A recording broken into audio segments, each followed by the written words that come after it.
Why are there so many shows starring Muppets and dozens of movies too?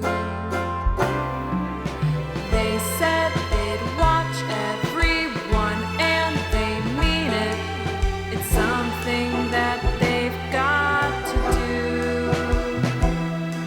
So now they pledge you a lifelong commitment. The Muppets, Matthew and Sam.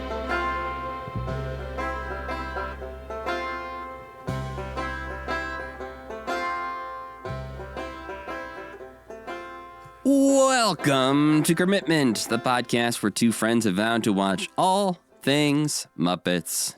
I'm Matthew Gatos. And I'm Sam Schultz. And this week's episode falls right in between both of our birthdays.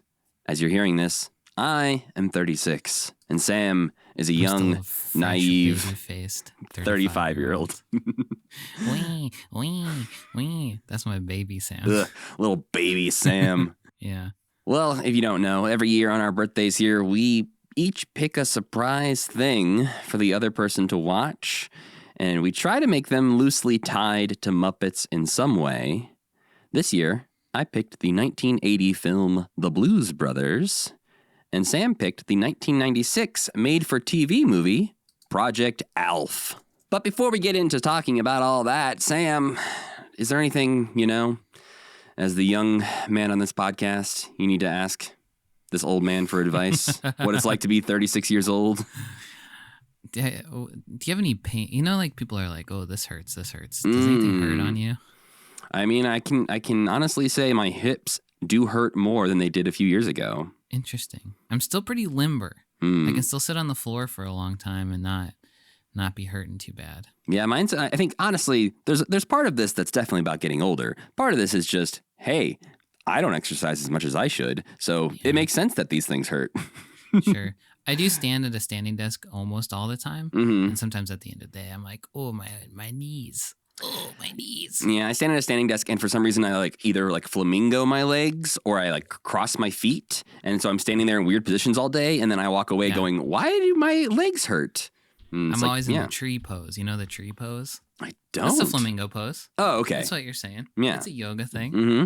You have glasses, I notice. Is that from age-related? I mean, I've had glasses almost my entire life, so dope. I don't think that's a thing based on aging. Okay. And thankfully, my eyes have not gotten worse over the past few years. Oh, that's so nice. I think so far so good. No bifocals, so not truly that old. That would be pretty cute, though. I mean, my dad has trifocals, so oh no, how does that even work? I don't really know. What's the third position? Like telescope? I don't know. Yeah. But I have realized, Sam, as a podcaster and as an aging podcaster. Oh no, aren't we all? I mean, I guess all of us are. Do young people start podcasts? This, Sam, you don't even know how perfectly you just transitioned into the point I was about to make. Okay. I was going to say that I am terrified of aging, not because of death, the usual reasons, but I am afraid of becoming a middle-aged podcaster who is constantly saying things like, do kids even do this these days? Because I hear that so often on podcasts that are hosted by, 40, 50-year-old. It's like celebrity podcast or recap podcast by celebrities, no offense, but these are people who are, because of the lifestyle they've had for their entire lives, a little out of touch already with the common man, being celebrities their entire childhoods and lives. And now they're like, well, you know what? I bet kids don't do these days. Play outside with bikes and balls. And it's like, okay, yeah, they do.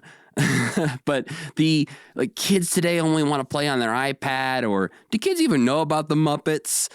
These kinds of things are the things that I'm afraid of saying as we start to approach 40 a little bit more. I feel like sometimes if we're if we're talking about 70s TV shows, maybe then it's okay to be like, do kids know about what was the Sam, the Three's Company? Think about us. I don't know. Hey, Casablanca? You know what that is? I do. Were we born That's when true. Casablanca came out? Hell no. That's true. The kids know what Just Shoot Me is, though. Okay, Or Suddenly some Susan. things are more culturally relevant than others, I would say. Yeah, that's true. Well, what do you want to do about it? I think I just have to have a built-in filter that needs to get stronger as I get older. Because I think there's definitely me, 22-year-old Matt. I'm so glad he didn't have a podcast because the opinions of a 22-year-old, I'll speak for myself, the opinions of this 22-year-old, so strong, so black and white, so this is the best thing, this is the worst thing in the world. These people are stupid, these people are great. So I am glad that version of me didn't have a podcast. But, I worry that these things just start to slip in and you don't notice that you're saying these kinds of things about younger folks these days. And so I feel like I just need to make sure I have that strong filter in my brain listening for those moments. And the moment, if I'm about to say the words kids today, I should just stop talking. I mean, maybe we'll have a little bit of an advantage, though, because we're moving up through time with the stuff that we're watching. So I don't know. Maybe that'll help somehow. Maybe we're not only talking about 70s stuff. It might get worse because right now we are also people who don't know the things we're watching. True. But we're going to approach the 90s and we'll be watching the Rosie O'Donnell show where she's tossing koosh balls at the audience. And we're like, I bet kids don't even play with koosh balls They don't even know today. what koosh ball is. So it could get worse. Koosh ball. Yeah. As we start they to don't get even know Teddy Ruxpin or the glowworm. As we start to get cockier about the things we know that we're watching, we might become worse. Damn, you're right, because it is like the world was the best when you were 12 years old kind of thing. Right. That's the biggest part of that is like everyone believes that they had the best childhood. They coincidentally grew up at the time where movies were the best and music was the best and life was simpler. Hey, you ever heard of a Dreamcast? Oh, the best video game. Clearly, time has proven you correct on that one, Sam. Yeah, we're up to Dreamcast 5. The number one selling console in the world. Yeah. But I think that's the trap I don't want to fall into as I get older is this believing that good music stopped when I was 15. And that one I do believe. I did go to a Modest Mouse concert this week, and I was looking around at like the younger people in the crowd, and I was like, they're finally hearing some real music. Oh, Sam, you're lost. You've already fallen in the hole. You're there. See, it was where I'm like, over here to the side, listening to Olivia Rodrigo being like, I get it. I'm not going to delve into the public conversations about it because they don't need to hear what I think about it. Like an old loser. Yeah. Well, I don't think that you're inherently an old loser for listening to it. But I'm like, to me, I look at it and go, those conversations aren't for me. Yeah, you're an old loser if you talk about it too much, though, You're like, hey, kids, this is my favorite musical artist. Yeah. Lana Del Rey. I'm like reading it off a card. So yeah, all that to say, really, Sam, I just don't want to become that kind of old man. I'm fine becoming an old man, but not the cranky old man who believes that the time he grew up was the best time. Because honestly, what's better today than it was back when we were 12? Most things. Well, I think we'll be okay, Matt. We're gonna keep young, forever young, because we're talking about baby shows. Well, not today, Sam. Today is not for babies. Today is for adults only. 2 movies rated R. Well, that's definitely not true. One was aired on TV. So that one's definitely not rated R. But before we get into that, Sam, we got to tell the people what we watched this week.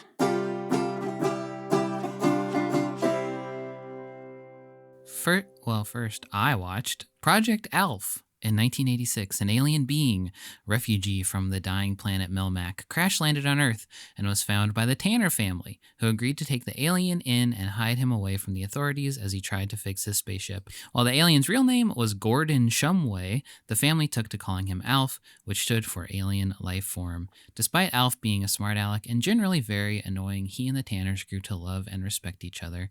After several years, ALF finally got his ship working, but the night of his departure, the U.S. government tracked Alf down and captured him. 6 years later, Alf is held as a prisoner on an Air Force base. He's the occasional subject of experiments, but for the most part, he's living his best life. His every wish and whim attended to by the airmen on the base who act more like hotel staff than guards to the persuasive, conniving alien. Well, one guy who really doesn't like Alf is Colonel Milfoil, the head of Project Alf, who has a delusional personal vendetta against all aliens. Milfoil decides that Alf has had it too good for too long, but his superiors won't let him kill the little freak, so he devises a bureaucratic workaround to make Alf the subject of a fatal bioweapons test. 2 scientists on the project catch wind of Milfoil's plan and smuggle Alf off the base. Alf, however, resents being taken away from all his stuff and makes things difficult by sneaking away from the scientists and calling his Air Force buddies to come get him. The scientists decide that the best thing to do with Alf is to bring him to Dexter Moyers, a discredited NASA scientist who's become a minor celebrity UFO truther. Dexter tells them that he thinks the best course of action is to reveal Alf to the world so he can stop living life on the run. However, Moyers is secretly an embittered, evil man, and his real plan is to auction Alf off to the highest bidder to make the U.S. government look bad and to make him lots of money. The scientists decide that they have no choice but to call in the help of Colonel Milfoil, who storms Moyer's compound to take Alf back. However, Milfoil tells them that obviously nothing's changed and he's still going to kill Alf, unwittingly revealing his plan to go against his superiors' orders to do so on camera. The scientists play the tape for said superiors, Milfoil is arrested or something, and Alf is saved and allowed to continue living on the base, annoying everyone forever, I guess, because Alf's like hundreds of years old at this point, so he's just going to be around. We also watch the Blues Brothers. Jake and Elwood Blues are a pair of career criminals and career blues singers.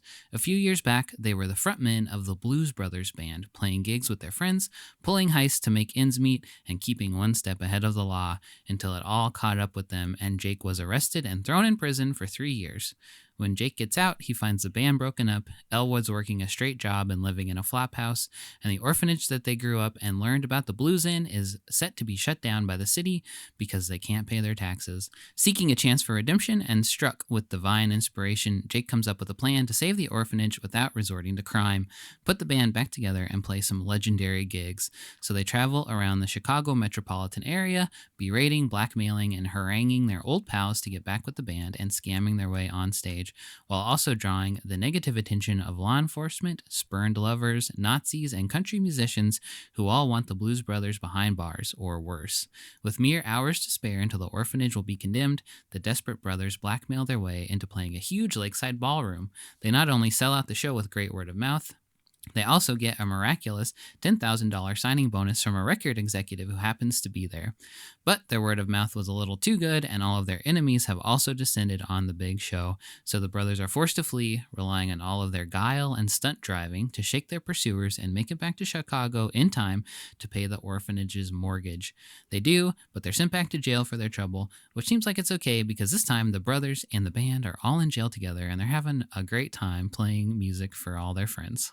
You made Project ALF sound a lot more legitimate than it is, and you made the Blues Brothers seem a lot more wholesome than it is. Well, they love each other. I think the Blues Brothers is kind of wholesome. It is kind of wholesome, I agree. But just your description of it, I was like, that sounds delightful, which it is in many ways, but it just sounded very sweet. Yeah, they say fuck a lot, too. They say fuck a lot. Yeah. You kind of forget, this is a movie that Sam and I have talked about. We both watched a lot as kids for some reason. I think it was a popular dad movie. I mean, it is like the bones of a kid's movie, just with two guys who swear a lot. Yes, which is maybe the best movie for kids in the 90s, being fuck yeah! Yeah, exactly. Well, yeah, before we get into talking specifically about these, I did want to mention the Muppet connections, of which there is many in regards to the Blues Brothers and some in regards to Project ALF. A pretty big one, though. Yeah, so the biggest ones that we have for ALF are Tom Patchett and Bernie Brillstein. So Tom Patchett is the co-writer of this movie and also wrote on the TV series ALF, but he also co-wrote the screenplays for The Muppets Take Manhattan and The Great Muppet Caper. Oh, wow. Yeah, he was one of the, the more comedic people they pulled in to help them out with those scripts. Huh. Did he have anything to do with Project ALF, though? Yes, yeah, he did. He co-wrote it with Paul Fusco. All right. And he also has been involved with pretty much every version of ALF along the way, at least as like an advisor. The times they've tried to reboot and relaunch ALF in more recent years, he was also attached to those. He had like a talk show for a while or something. He did back in like 2004. We'll talk a lot more about ALF and everything he's done, I'm sure, in our conversation of Project ALF, but also he will be our Muppet of the Week. Congratulations to ALF. Yeah, only our second non-Muppet of the week. Mm-hmm. Yoda and ALF. Honorary Muppets in a way. Yeah. But a number of people who worked on the TV show, ALF, also worked with Muppets through the years. There's a lot of overlapping credits if you look on Muppet Wiki. But ALF will also appear in Cartoon All-Stars to the Rescue with the Muppet Babies in 1990. And then maybe, the biggest connection outside of those is Bernie Brillstein, who was not only, managing Jim Henson, but also managed ALF and Paul Fusco. Apparently, according to Muppet Wiki, in Bernie Brillstein's autobiography, Where Did I Go Right? He reveals that... That's a hilarious name for an autobiography. It's like the most cartoonish name for an autobiography. Well, and especially after seeing him talk in the Henson's Place documentary, I'm like, this is fitting. That's a Michael Scott that's what he would call his. Because this is like called How Do I Manage, right? I think so, yeah. And he's going like that. I'm sure Bernie is shrugging his shoulders really big on the cover of his too. And it feels like something that somebody else would have come up with for him, and he's like, that's pretty good. I love it. But he apparently in that book revealed that David Laser once told him that Jim Henson was not happy that Bernie Brillstein was executive producer and part owner of ALF. Because Henson apparently was a little jealous, maybe? He had sour grapes. Yeah. But, what the hell? But it also mentions that Henson did have a sense of humor about the situation because he apparently, this is the evidence, cracked a joke about booking Miss Piggy and Kermit on ALF during a roast of Bernie Brillstein. Which doesn't necessarily tell me that he was happy about the situation, but I know that there's an interview with Paul Fusco where he talks about that he was able to meet and hang out with Jim Henson a little bit, and that Jim, in his words, was proud of him and was encouraging and was like, good job getting, puppets on primetime. Okay, that's nice. It's just kind of silly that like Jim is so supportive of other kind of puppeteers, but I guess it makes sense that he wouldn't be as supportive of like Muppet style Muppeteers. I think maybe there was a time where Bernie Brillstein was giving more time and energy to ALF promotion than Muppet promotion, and maybe Jim was a little bitter, but who knows? I suppose it'd be funny if there was a Jim Henson Presents. Is that what that show is called? About ALF and Paul Fusco. Here he is. Hey guys, that'd be amazing. A few other Muppet connections listed by Muppet Wiki with ALF are that at the American Comedy Awards in 1989, Kermit listed ALF as a fellow non-human worthy of being nominated. Okay, that's nice. In the Jim Henson Hour, Chip wears an ALF for President button on his outfit. That's cool. And one of the biggest connections that Paul Fusco has said that when he was originally starting to perform ALF, he based the voice on Rolf the dog. That makes total sense because ALF has huge early Rolf energy specifically. And he apparently stopped doing the super gravelly version of the voice pretty early because he was like, yeah, that hurt my throat. So we can't do gravelly voice for 200 episodes or whatever. So we're going to stop doing that one. But then when it comes to Blues Brothers, everyone in this cast has interacted with Muppets in some way along the years. Cab Calloway, who plays Curtis in Blues Brothers, we saw dancing with the Count on Sesame Street. John Candy, we'll see in Follow That Bird. Ray Charles, we've seen multiple times, including singing Being Green with Kermit. Multiple members of the Blues Brothers bands have appeared on Sesame Street or have performed on some of the Sesame Street albums. Twiggy plays the woman at the gas station in Blues Brothers and was a guest on The Muppet Show in season 1. Right. John Landis, who is the director and writer of this movie, appeared in Muppets Take Manhattan. He puppeteered Grover at the end of the Muppet movie. And in 1990, he directed the Muppets in Disneyland's 35th anniversary celebration. Oh, that's kind of interesting. Yeah. And, of course, Dan Aykroyd and John Belushi were on SNL during the time of the Land of Gorch taking place. And Belushi interacted with Plubis at least once on stage. I don't know if Dan Aykroyd ever directly interacted with the puppets during their time on SNL. Yeah, I can't think of anything we watched where he did. But yeah, I picked Blues Brothers because it was it feels Muppety to me as a movie. It feels like you could drop literally any or every Muppet into that film and it wouldn't really change the movie that much. Also, several Muppets appear in some form in one of the scenes. True. We have several Muppets. Yeah, there's a Grover, Animal, and Kermit dolls all in Toys R Us during the mall scene. And there's a man asking for a Miss Piggy doll. And the one I didn't even mention yet, Frank Oz is in this movie. Oh, duh. Yeah, yes. Frank Oz is in this movie. He plays corrections officer.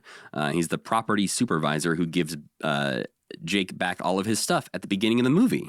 Iconic scene. Mm-hmm.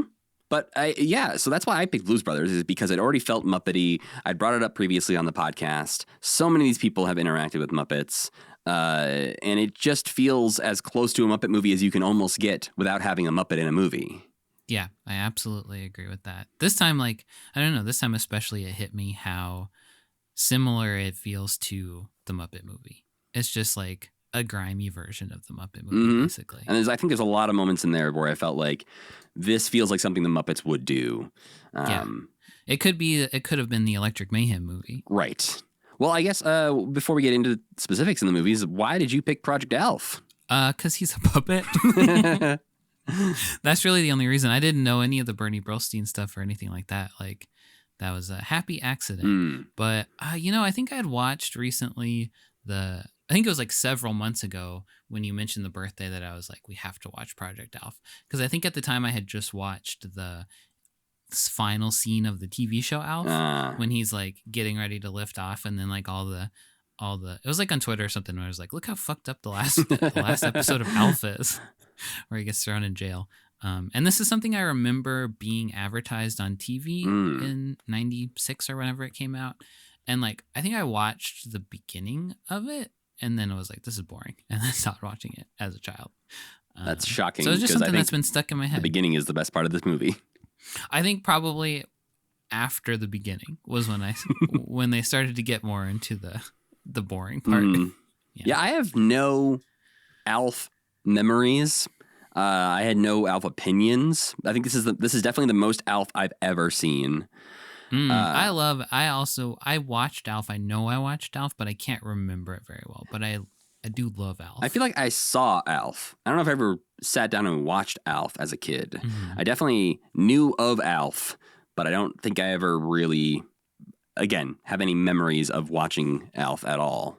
It's just such a fun name to say. And my favorite thing about ALF is that his real name is Gordon. Gordon Shumway. It makes me laugh every time I think about it. Yeah. Which doesn't come up in this movie at all. No, they don't even mention it, which is, there's like a file that says it or something like that. I didn't see it. I was on the lookout. But since we both watched Project ALF first, let's talk about Project ALF first. Why do you watch it first? To get it out of the way. Yeah, me too. Partially because I've seen Blues Brothers dozens of times. I think I could have recorded this episode without rewatching it. As I was watching it and taking some notes, I was writing things down before they happened because I was like, oh, okay, yeah, he's going to say Mount Prospect Police Car. I can write that down. He's going to say SCMODS and what that stands for, so I can write that down. And so many moments I was noting before they even got to the actual line. So with ALF, I was like, one, I need to watch this one more directly because I've never seen it. And I took way more notes on Project ALF as well because me too. I knew this was going to wash over me a little bit. And I was like, Blues Brothers, I remember every moment, every scene. Project ALF, I will probably forget it by next week. I had to rewind it because I would forget scenes. The instant they were over, I would be like, what was the important? Like, I know there's an important piece of information at the end of this interminably long scene, but I don't know what it is. I went back and watched certain parts of it multiple times because I would remember something that was brought up as a plot point. And I was like, well, wait, did that ever pay off? And I would go watch it and it was like, no, it didn't. Interesting. Like what? The Lobo incident. Oh, yeah, they never said what that was. Did they? Not directly. I think it's supposed to be what Dexter is talking about when he saw the aliens and the government said he didn't see the aliens or whatever. Oh. But they build it up twice. There's like two big moments relating to the Lobo incident, and it never has a payoff. at the beginning of this movie, it was very interesting because it opens up with a military convoy heading to a military base in California. It's Edmonds Air Force Base, I think. And they're set up for a hearing in a big airplane hangar, which seems like a weird place to have a hearing. But immediately, this feels very 90s TV movie.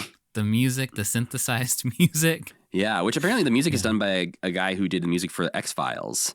So I guess they were like, I don't know, aliens? Alien guy, yeah. But it's definitely lighter and funnier, and it feels sort of like a Disney Channel original movie vibe at the beginning of this, with the style of the credits and everything about it. Yeah, the acting being like one step above like a cartoon, basically. It feels faux serious. Like they're doing a good job of selling that, like, this is a serious government thing. But clearly, it's goofy. I will say, though, at the beginning, holy shit, Martin Sheen. He's great in this movie. He's amazing in this movie. So good. This is just There's no reason for him to be so good, too. No.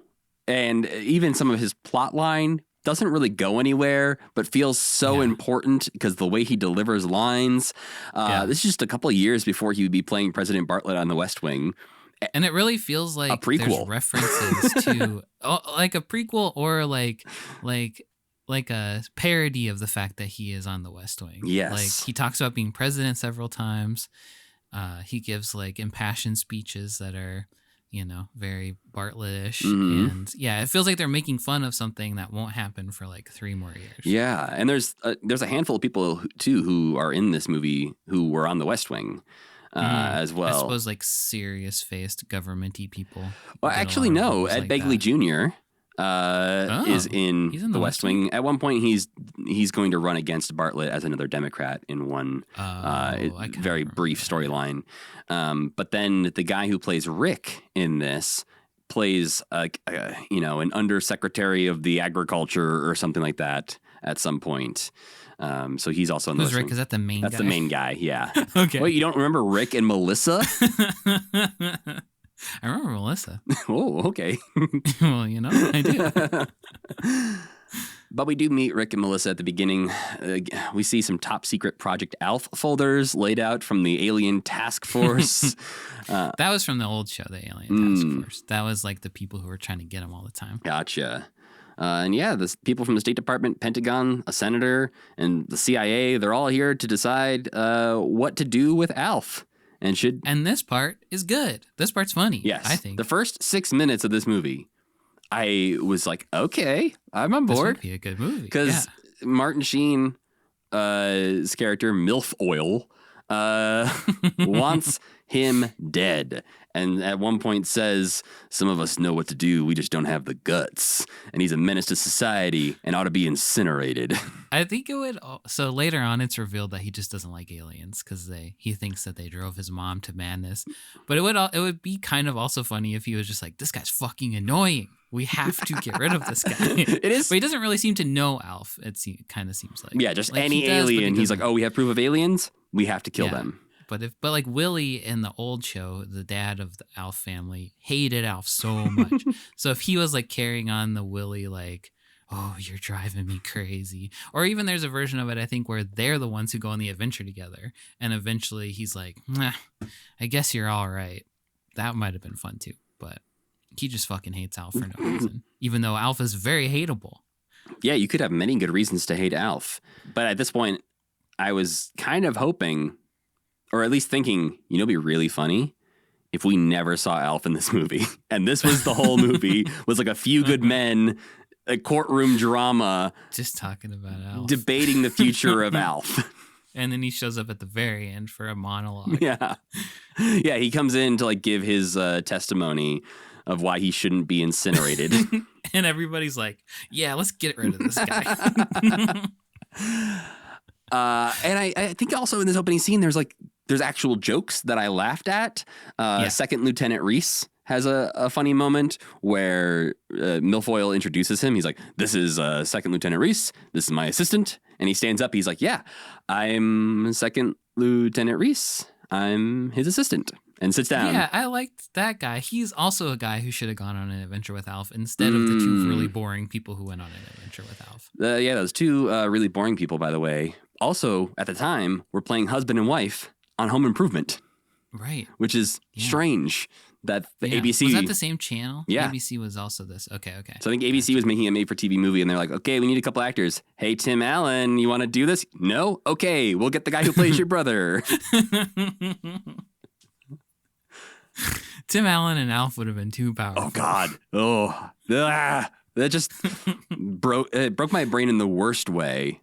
He would have gone to the strip club with Alf and been like, all right. This is great. Here we go. Let's never leave. Yeah. He would have like shot his way out of the military base.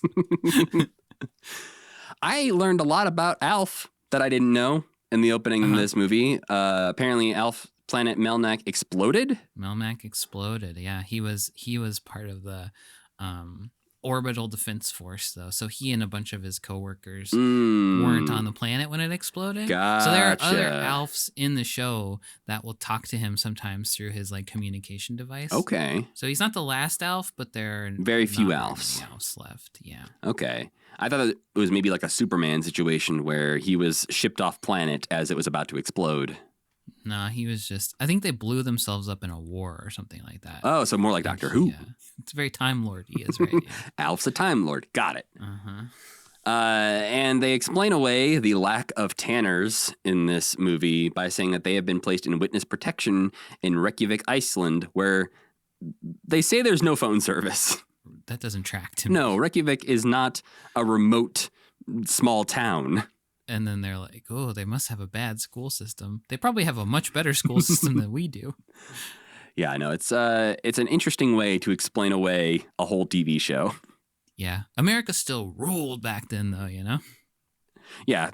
But humans weren't able to Google Reykjavik, Iceland and learn anything about it. So they were just like, trust me, it sucks. Oh, this is a city. Okay. The lack of tanners is sad. They could have at least got like the little kid, recast him and pretended he was like, maybe he's in the Air Force. Maybe it turns out Rick is secretly, what's his name? Brian or something like that. He's like, Alf, it's me. Brian. Yeah, Brian. And he'd be like, Brian. So as far as a sequel to Alf goes, as our resident Alf expert, how do you feel like this I'm no expert. lands? I think at the time, if I had, I was not like emotionally invested in Alf. I do think it was maybe like a little bit before my time even, but I did watch like reruns of Alf at some point in my life. I think if I had been a fan of Alf and watched this, I would have been disappointed because it's boring and because there's no tanners in it. So there's no, I mean, it's like in a movie when it's like in Austin Powers 2. When Vanessa's a fembot, and it's kind of like, oh, he had so much character growth with Vanessa. Yeah. It's really like kind of stupid that she's a fembot. Like that. I'm following right along. I think this all tracks. Yeah, I think I'd be like, oh, the tanners aren't in it? Maybe I don't really care. And maybe that's what I said back when I was younger watching this movie. Where's the dad? Yeah, where's Willie? He hates that guy so much. It's also weird that like Alf doesn't mention them at all. Like they just really don't exist in this universe. Yeah, Alf is not. That is another thing that really struck me was that like Alf is not instrumental at all. It doesn't care about anything that happens to him, basically. I mean, and also kind of nobody in this movie is instrumental to anything. Nobody does anything really. Like Rick does like two things. We'll get to, I think, some of that, but I think most of these problems are solved by accident. That's true. Yeah, exactly. So Alf is just drifting through his own life. Maybe Alf wants to die is part of the vibe that I got. Like Alf's happy. At the very least, he is just happy doing nothing for his whole life. Yeah. Which is very sad to me. He's got a cool room, and I guess I would also be sad if my room got taken away. Yeah, he immediately wants to get back to his prison suite because of how amazing it is and how he gets treated there. So yeah, and that's what he gets at the end too. Yeah, Alf wants to be locked up. He thinks that's what's best for him. But yeah, the fact that Alf is such a passive character in this movie, and has no moment where he helps anyone learn anything, which, like in the old show, I think at least there was like the classic moral at the end of every episode. There's no lessons to be learned in this at all. No. And for me, the movie really starts to go downhill at the 6-minute mark because they say, hey, let's watch some videotapes of ALF to learn more about this So alien. once ALF shows up, that's when you start. Oh, yeah. No. ALF's the worst part of this movie by far. And for 7 minutes at the beginning of this movie, It's so long. we get to watch lab test footage of different scientists researching ALF. The first doctor is played by Ed Begley Jr., who plays Dr. Warner, who gets a giant credit at the beginning of this movie when you're watching it. It says Ed Begley Jr. as Dr. Warner. And he's in the movie for about 30 seconds. Yeah. Because he gets electrocuted and dies. And ALF becomes obsessed with that fact, which is a funny concept that is poorly executed. Yeah, I loved the Ed Begley Jr. part, and when he, I was like, "Ooh, did he die?" And then the fact that ALF talks about it so much, I was like, I thought that was kind of funny. He's like, the glasses were fused to his skull. Like that was just like over the line enough for where I would expect them to be in 1996. That I was like, all right, this is really doing something. But then it just goes on forever and ever. And to me, the biggest issue with this movie and what made me hate ALF throughout this movie is that he's constantly cracking not great jokes that no one reacts to. So it feels like they filmed this movie. Well, the Ed Begley Jr. does like his jokes. They seem like they have a good thing going on. But most of the time he's cracking jokes and no one ever like responds to them with a line. And it just feels like they filmed the scene and then they just stuck a camera on ALF and were like, say some jokes, we'll edit them in later because they don't matter. They literally say, shut up, ALF. The first joke that really was like, oh boy, here we go. Ed Begley Jr.'s character is like, these tapes are classified. The public will never see them. And he's like, that's what they told Mary and Barry. Which I guess. I had to look that one up. Yeah. In 1996 would have been a more, popular reference. But Mary and Barry was the mayor of D.C. who was recorded on video smoking crack in 1990. Which I do remember. Once I read it, I was like, oh yeah. That sounds very familiar. That's how I felt reacting to all of ALF's jokes. We're like, oh yeah, that thing. He loves pop culture jokes for sure. But even like out of date, like a 6-year-old reference is, not that bad. It's one for the parents. Yeah, exactly. Where ALF lost me was the don't ask, don't tell joke. Yeah. That's when I was like, okay, you should be killed. And then they immediately strap him to a crash test device and smash him into a wall. I was like, all right. Yeah, he gets interviewed by a woman named Dr. Carnage. A lot of weird names like that aren't jokes. They're just weird to be weird in this movie. And There's a guy later named Pete Meatman. There's also a person named Rhomboid. But yes, Dr. Carnage comes in and she's asking ALF some just general questions. And he just decides to say, hey, that don't ask, don't tell policy. I bet it's worked out well for you or something like that. And is, quite terrible. Basically, you come away from that thinking that maybe milfoil's onto something. Yeah, or at least, it shouldn't be a black and white situation of either ALF needs to roam free and be like amongst the humans, or he should be incinerated and killed. Yeah. But like, didn't the series end with him potentially going back to his home planet, or at least hanging out with his planet's not there, but hanging out with his family members or something? Yeah, I think he was going back to be with his people. It seems like they blew up his spaceship though, because he does say my spaceship's a pile of rubble. So I think they must have blown up the ship he worked for 4 seasons to fix. That scene is also so weird because I think you get this videotape segment, I think, tells you all you need to know about the behind the scenes feelings about ALF and the writers and how they think ALF relates to society and pop culture. Because at one point, Dr. Carnage shows him a picture of the Star Trek Enterprise and he's like, oh yeah, that thing, it's an icon for millions of people who don't have a life. Yeah. What? Like ALF That's is mean. making fun of Trekkies as if ALF is so much cooler than Star Trek. ALF, motherfucker. But yeah, we then, after 7 minutes again of just ALF being terrible, we go back to the government hearing and we get a dick joke from Martin Sheen or he, Yeah, that Alf's pelvic height. So he's gonna bite your dick I guess, off. bite it or punch you. What a horrible. I guess it could be punching. Yeah. You just immediately jump to bite. Yeah, he's got those fangs. Yeah, he's like, I remind you that Alf is dangerous and pelvic height.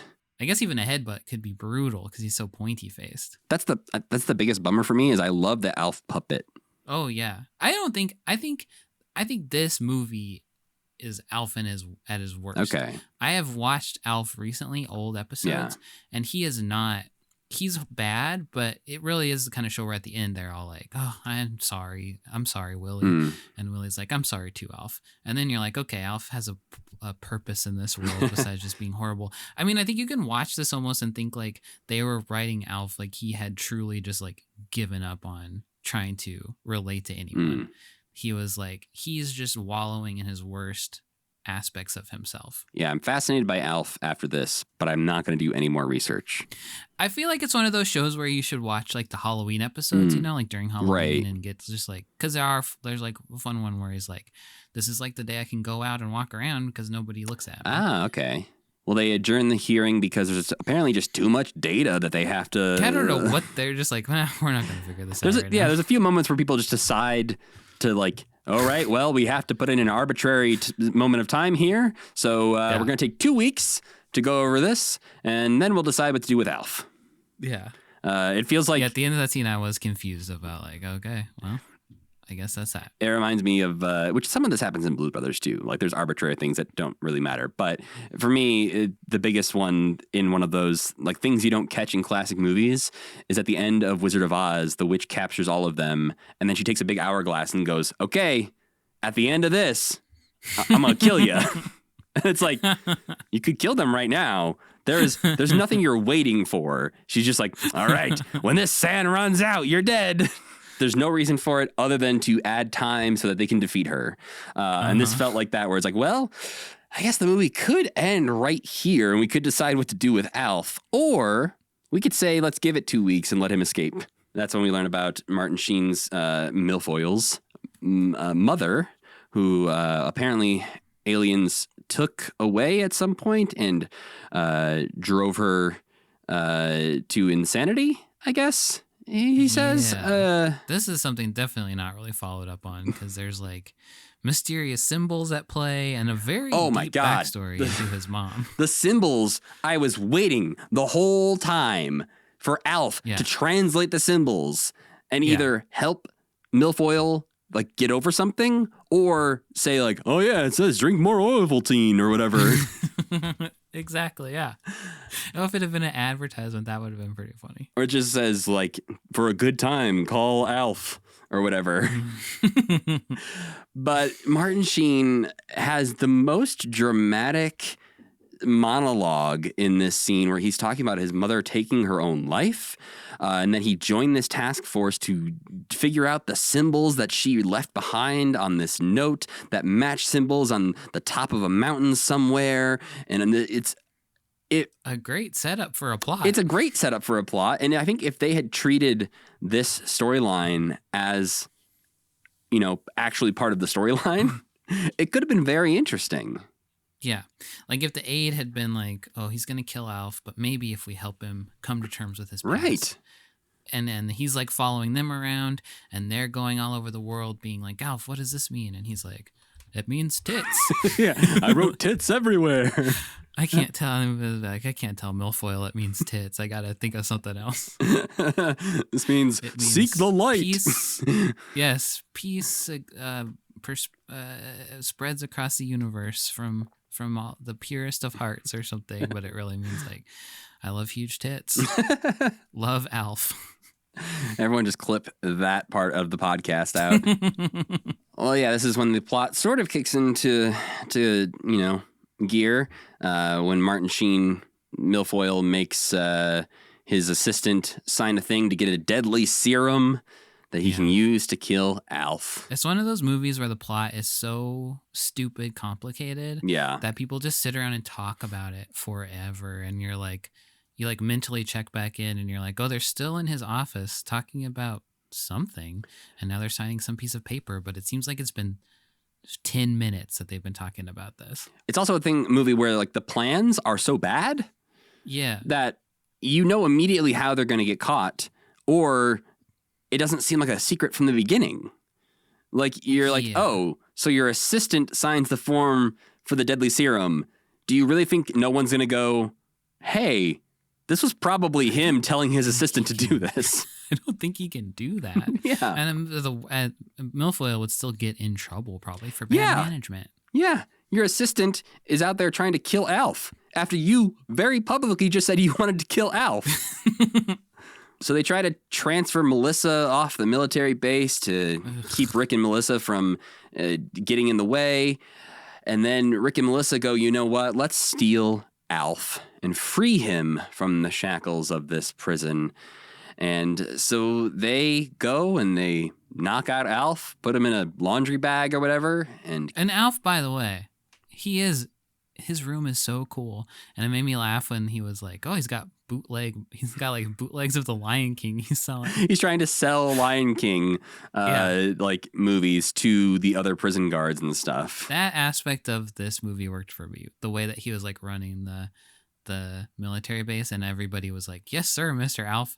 I thought that was really funny. And I think that was maybe the idea behind the next season of the show, was that it was like his life on the military base. Okay. So maybe he wouldn't have had the Tanners in it as much. I don't know. Yeah. But I think I read in the Wikipedia that he was going to live on the military base.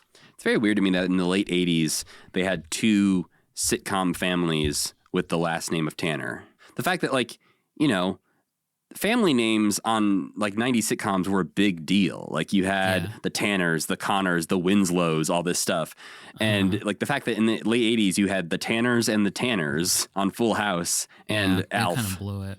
They just sneak into a government van and drive off. Thankfully, Alf owned the government van.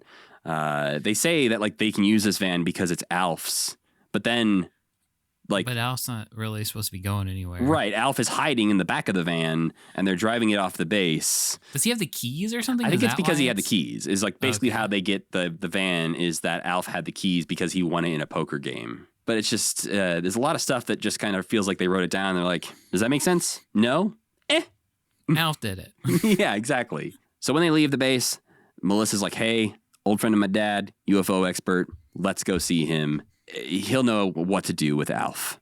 And so they have to stop off at this seedy little motel, and Alf is pissed that they stole him, and so he's keeping them awake with his eating, watching TV, and just jumping on the bed to be a dick. And of course, somebody nearby hears this. A truck driver comes and knocks on the door and is like, hey, you know, I like to have a good time too, but keep your sex noise down. Yeah. A completely pointless part of the movie that I thought maybe he's like points out the guy who comes over as a truck driver and he points out his truck and they're like, there's a truck. Yep. And I thought maybe they'll get in the truck.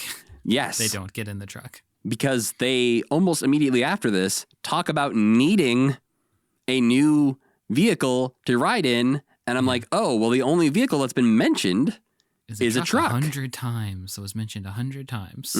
But nope, that's not what happens. And during this, Alf sneaks out through the bathroom window and goes to hang out with the lobby man. I like when the lobby man's giving him, who's my favorite Martian, by the way. Yes. Isn't it? Uncle Yeah. So first of all, I thought he'd be like, hey, I know aliens. Nope, he's just a super drunk man. Yeah. But I like when he's like, are you going to bite me? And Alf says, not for a quarter. I thought that was pretty good. But also I wrote down, Alf escaped, and is that bad that Alf escaped? Isn't that kind of what they want?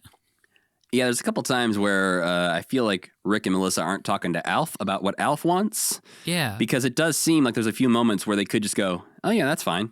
Let's do that. I feel like Alf can survive through anything. Like all they need is to get him out of that military base. And then Alf's going to be okay. Yeah. You get to live with my favorite Martian. Even Dexter Moyer's plan of like publicly putting Alf on TV and having him be like interviewed. Yes, he has ulterior motives behind it. But the idea, I don't think, is a bad idea. No, because then people will just be like, oh, that's Alf. Yeah. Hey, we love Alf. Alf. And Alf is even like, they're going to sell dolls of me, which they would have totally. Alf's cute as hell. But Alf ends up calling the base because he wants some of his stuff sent to him, which is really the thing that sets up of, I guess, them knowing where he is, because he says they've made it to Arizona. So bring me my cash, my credit cards, and my pool cue. Because he's going to hustle. He's going to survive. Yeah. He's got it all figured out. But when he's talking to Murph, the guard back at the thing, Murph's like, well, where can I get a hold of you? And he says, leave a message on the internet. What? What's that mean?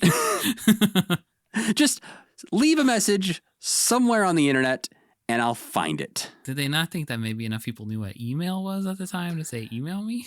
I think the writers didn't know what email was. And so they were like, well, the internet's a thing, right? Okay, well, we need them to look at a computer later in the movie. So if we put the excuse out there that they need to go on the internet for some reason, perfect. Sure. No notes. Didn't they invent the internet to write the Muppet Show, though? So Bernie should have known what the internet was. They didn't ask Bernie for this one. Yeah. And at this point is when Alf sees the Kitty Cat Lounge across the street. Clearly a strip club. But Alf goes, But Alf boy. eats cats. Yes. Which we didn't mention yet, I don't think. We didn't mention that? I don't think so. Oh. On Melmac, cats are their main food source. Yeah, so a big part of the TV series is Alf trying to eat the family cat. Yeah, who he eventually has a begrudging respect for. And when the cat passes away, Alf's very sad. Well, we'll get into a bit more of that, too, in our Muppet of the Week segment of why that may have been. But for now, Alf looks at the Kitty Cat Lounge and says, oh boy, breakfast. And I thought this was a surprisingly revealing scene for an ABC made-for-TV movie. Oh, like with the strippers? Very and stuff? scantily clad dancers up on those stages. Yeah, but they were watching it in standard definition back then, so you couldn't really see as much. Blurry thongs and bras going on. At this point, somehow we're already halfway through this movie, by the way. Yeah, and nothing has happened. They're just in every scene lasts forever. Mm-hmm. So there have been like 4 scenes, it seems like. Yeah, and somehow we are at the halfway point of this movie. Alf confesses to calling Murph, so now they know, oh shit, the bad guys know where we are, and they can't drive the military van anymore. So this is when you think they're going to get in that man's truck, the guy from Deadwood. They're going to steal his truck. But no, that guy never shows up again, because what happens is Alf goes to the lobby man, his old friend who he borrowed the coat and hat from, gave it back, and says, basically, I need your Cadillac. And he tricks him through a series of weird... He says he's going to give him $1,000 worth of CDs. Yeah. Whatever that's supposed to mean. Basically, he just says, like, hey, thanks so much. You know what? As a repayment for giving me the quarter and the hat and the coat, I'm going to give you a van and $1,000 worth of CDs. And the guy's like, ah, all right, thanks. That's a great deal. And then Alf goes... Oh, shit, I don't have a van anymore. I can't drive. What do you drive? How much is that worth? Well, if I'm giving you these CDs, I guess you have to give me your car. I would have specified if they were CDRs or if they were CDs that are like that from a specific musical artist or something. You got to ask some questions. What if you get like all the same CD, $1,000 of the same album? It did feel like they were setting up for like a Columbia Music House sort of joke that was going to happen of like, and it's only 10 cents for 1,000 CDs or something. But it didn't really make any sense. CDs are just cool, I guess. I guess, yeah. But they end up driving in this pink Cadillac, I think because, and looking up some of the production notes behind this, they shot the motel scene and the diner scenes at this place called Cadillac Jack's Cafe and Pink Motel, which is a retro movie set that you can rent. And so the diner... might come with a pink Cadillac? Yes. And I think they have like a bunch of old cars you can use and rent there as well. And so the diner and the hotel are directly next to each other in real life. But not played like that in the movie. No, it's like they drive hundreds of miles and end up at the diner later on. Okay. But in like that's part of this is I think there's a lot of, backlot sort of work going on. Thrifty. They were being thrifty. Oh, absolutely. So we get an interminably long driving montage of just shots of them driving past the same 2 mountains, down the same stretch of road, over and at first over. They're talking, but then eventually they're not talking anymore, and it's just them driving. Yeah, and you can see their mouths moving. It seems like they are talking to Alf. Yeah, we just get a boring song that I've never heard before, probably created for this movie, and it looks like they're driving again for days and days, and it ends, and Rick says, we've been driving for almost 10 minutes and I haven't seen another car. That was so weird. 10 minutes. That's one, not a long time to drive without seeing another car.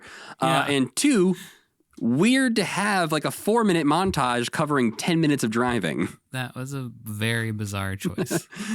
And they get to Dr. Moyer's fancy house, which just looks like, every billionaire's house in an 80s movie. Which I've seen. I feel like is that maybe from Face Off? I feel like I've seen that lab before. Oh. If anybody has watched Project ALF, I couldn't find the shooting locations for Project ALF. No one bothered to fill them out.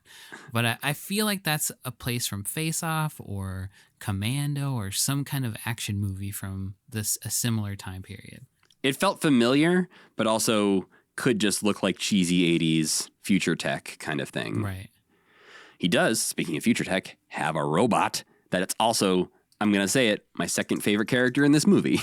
The robot was great. I like the robot quite a bit. It's Martin Sheen's Colonel Milfoil, and then this robot. And then the sassy robot. His name is stupid, though. Rocket is a stupid name It's for a very robot. bad name for a robot. That's a first thought. It's like I can't be asked to think of a name for a robot.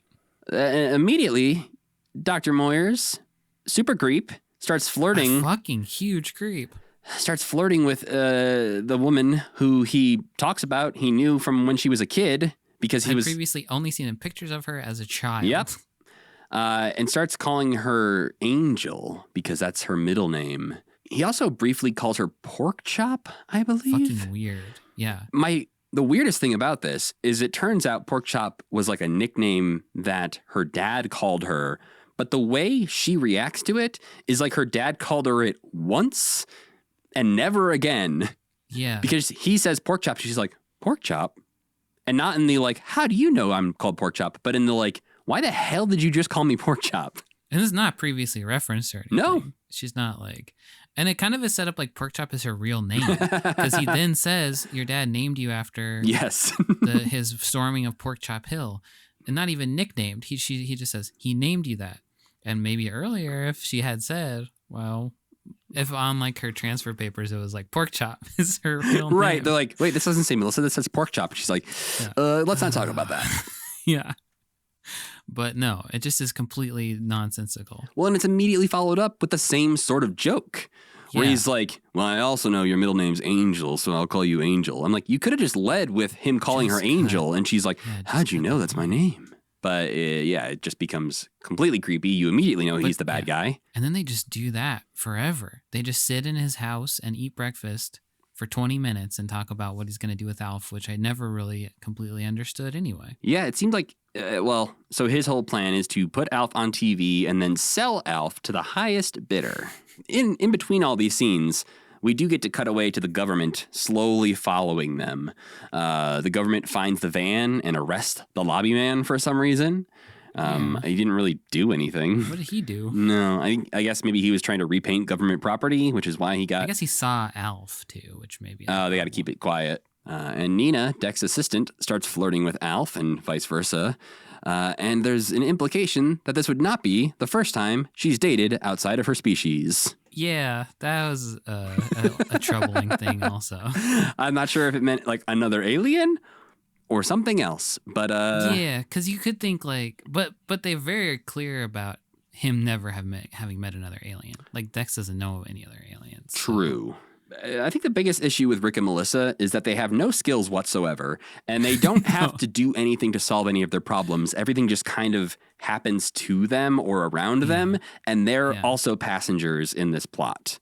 Yeah, they just bring Alf where he needs to be so that he can't do it. So he doesn't do anything and everybody else around them does something. Right. Like with the idea of, needing a vehicle. It's like, okay, well, Alf took care of that, so you guys are in the clear. You don't have to do anything. We just have to have somebody here who says the problem out loud. Correct. This is when Alf needs Rick's help to contact Murph on the internet, so they're going to use Dex's computer because, Not password protected at all. No. And he leaves his very important files open. Yeah, they immediately discover Operation Payback, which is the basically just a spreadsheet showing that these are the amounts of money that some countries might pay to have Alf. Yeah. I don't know why anybody would. He's like, and when the auction starts, he's like, we're going to start at 50 million. It's like, once they start listening to Alf talk, I don't know, man. But my favorite detail in that is that Dex comes up and just hits the enter key to like remove the spreadsheet from the screen. And for some reason, the production team felt it was important to show that the spreadsheet was no longer on screen. And so you just see some text and a little pop-up box on the screen. And what you see is a pop-up for Grasp. I'm not sure how you pronounce it, but it's the Multimedia Graphic Animation System for Professionals. Oh. Which is the software they would have used to create the bid screen. Oh. So basically, it's as if you were editing a video, like security camera footage in Adobe Premiere, and you had that playing on a screen to be part of the thing, like they're watching security camera footage. And when somebody gets rid of the security cam footage by hitting a button, it goes back to your timeline in Premiere where everyone can see you're editing that thing. So it was showing a pop-up for the program they would have used to make the computer graphics they were just looking at. Oh, that's fun. Again, it was standard definition, so. Yeah, you just saw computer words and people were like, ooh, fancy. We get it. Again, things happen very fast and very slow in this movie. The next day, Rick has run away after he realized Dex is up to something. Melissa still doesn't believe Dex is a bad guy, but is concerned about what happened to Rick. This is when we cut to Rick. He's at the diner, and this is when he calls Pete, who we met very briefly early on in this movie. Meatman. Is that his last name was Meatman? Yeah. Oh, boy. And he says, hey, I need you to get some info on the Lobo incident. And that's the thing that comes up that doesn't really have any payoff. It sounds like he's trying to get blackmail to really out what happened to Dex. Yeah. Maybe the Lobo incident could have been something involving Milfoil's mom. Maybe it could have been like, oh, we experimented on some people and did something bad, including a Mrs. Milfoil, and then Colonel Milfoil will be like, oh, I forgive you, Alf. Aliens aren't so bad after all. But nothing said, just nothing. Nope, nothing at all. We only learned that it happened in 79 or 80. That's all we really get about the Lobo incident. But Martin Sheen is listening in at this point and tracing the call. And so this is how they eventually find out where they are. Alf is getting measured for an outfit for the TV appearance, which we never see. But he has a nice little line where he says, I'm the same suit size as Danny DeVito and the same dress size as his wife. But then he makes a Katzenberg joke about Disney. Oh, yeah. That's probably why Katzenberg left. And I wrote, who is that for? That's for... That's ABC. Was that ABC? Is ABC the Disney one? Yeah. It was for the people reading the script who went, we got to put this on TV. But Martin Sheen shows up at the diner where Rick was. Melissa figures out this was all a trap. Dex locks her up in a bedroom so she can't escape and ruin his plan. And then Martin Sheen and Rick team up to bring down Dex. And Dex goes on the Nigel Neville live show to tell the world about Alf. But Alf starts to get a little nervous, wants to talk to Melissa. Nina says, you can't talk to Melissa right now. So Alf runs away and locks himself in a bathroom. The most secure bathroom of all time. Mm-hmm. And this is the strongest bathroom door. And this is another point at which nothing Rick, Melissa, or Martin Sheen do in this moment solves the problem. What does? Alf locking himself in the bathroom. Oh. Well, that buys him time for the military to get there. But in the meantime, the TV show guy has already turned on Dex and is like, clearly this is a scam. We've got no proof here. There's no Alf, whatever. So he's already cast him aside. And like, yes, had he been able to get Alf out of the bathroom and prove it, he would have, been able to prove that he was right. But the military comes in and cuts the satellite feed. So that cannot happen. And yeah, this is another thing solved by... This is the one thing Rick does in this entire movie, is he triggers the computer to start recording the security camera footage. He calls the military too, though. Rick moves the plot along in two different ways. He calls Pete Meatman. Right. He gets the military there. But that's an accident. So I suppose that's an accident. Yeah, he did not know they were tracing the call. He's calling for something else. And then they show up and he's like, hey, since you're here, let's go get this guy. Yeah. Let's go save my friend Alf. Yeah, so the one thing he does is turn on the security cameras because when they were using the internet earlier on Dex's computer, he tells them Like, basically, he found out that they were using his computer because when they turn on the computer, it activates the security cameras. And so later on, when they go to confront Martin Sheen, Rick hits the button on the computer, which would then turn on the security cameras. And yeah, for a while, you think that Martin Sheen got away with it. He captured Alf. He's going to kill him, presumably, and he's going to run for president. But instead, Second Lieutenant Reese comes in with the security camera footage and shows the fact that Martin Sheen was lying and used Reese to order some deadly serum because he was going to kill Alf in a testing accident. And so boring. Yeah, it really is. Who cares? Very anticlimactic. And the movie just kind of ends with the committee reconvening, I guess, after 2 weeks. They decide to promote Reese, Melissa, and Rick. And they've got the robot there. And then it just ends. They formally apologize to Alf for all that they've done to him. But I think still have to keep him in jail, even though that's not really clear what's going on there exactly. No, because it ends with the Rick, Melissa, and Alf fighting over a gavel that Alf brought. And the last line of this movie is them going, "Where'd you get that?" And he goes, "Judge Ito." I missed that. That's the last thing said in this movie is Judge Ito.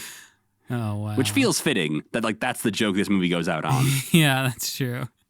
And then everybody thought, why did we go to all this trouble for Alf? But overall, I will say it's not the worst thing I've ever watched. It's disjointed. No. Not a lot really happens, and none of the characters have a lot of agency or do much. Yeah. But there were parts that made me laugh. It didn't need to be an actual full-length feature film. No. It could have been hour long with the commercial breaks, making it into a 90-minute long situation. Definitely spins its wheels a lot. There's that part where they're eating breakfast at Dex's where I genuinely was like, I don't know I can't parse anything that anybody's talking about. They've been sitting here forever, and it seems like they keep having the same conversation over and over again. Yeah. And that's where I fully checked out. Yeah, it starts off so strong though. And I do like Alf. I think Alf in theory is great. And I think Alf as a puppet is fantastic because I literally didn't think the entire time that's a puppet. Yeah. No, and they do have some scenes where it's clearly a person in a suit running around as Alf. There's no credit given for who that is on IMDb. I looked up who it was on the Alf TV series, but I don't think it's the same person. So I don't know who that is. We can't give them credit, unfortunately. And there are like some nice puppet moments where you do see like full body Alf, who is also a puppet, I think, and I'm not really sure what they were doing there exactly. Yeah. But and he just like looks like a little guy. But I think if they had taken some time to really just delve into the pathos of Alf, and if Alf had helped somebody learn a lesson, then at the end it wouldn't just seem like, what's the point of this guy? Maybe we should get rid of him. I think Martin Sheen's character Milfoil is really the linchpin that could have solved a lot of those problems. And the second lieutenant, I think they could have. Yeah. Yeah. I mean, I didn't even mention the names of Rick and Melissa in my breakdown because there's not really any reason to. Yeah, really, they could have left them out of the movie and had Reese escape with Alf, and you could have done the same movie, but it just would have been Reese and Milfoil, who have a relationship already.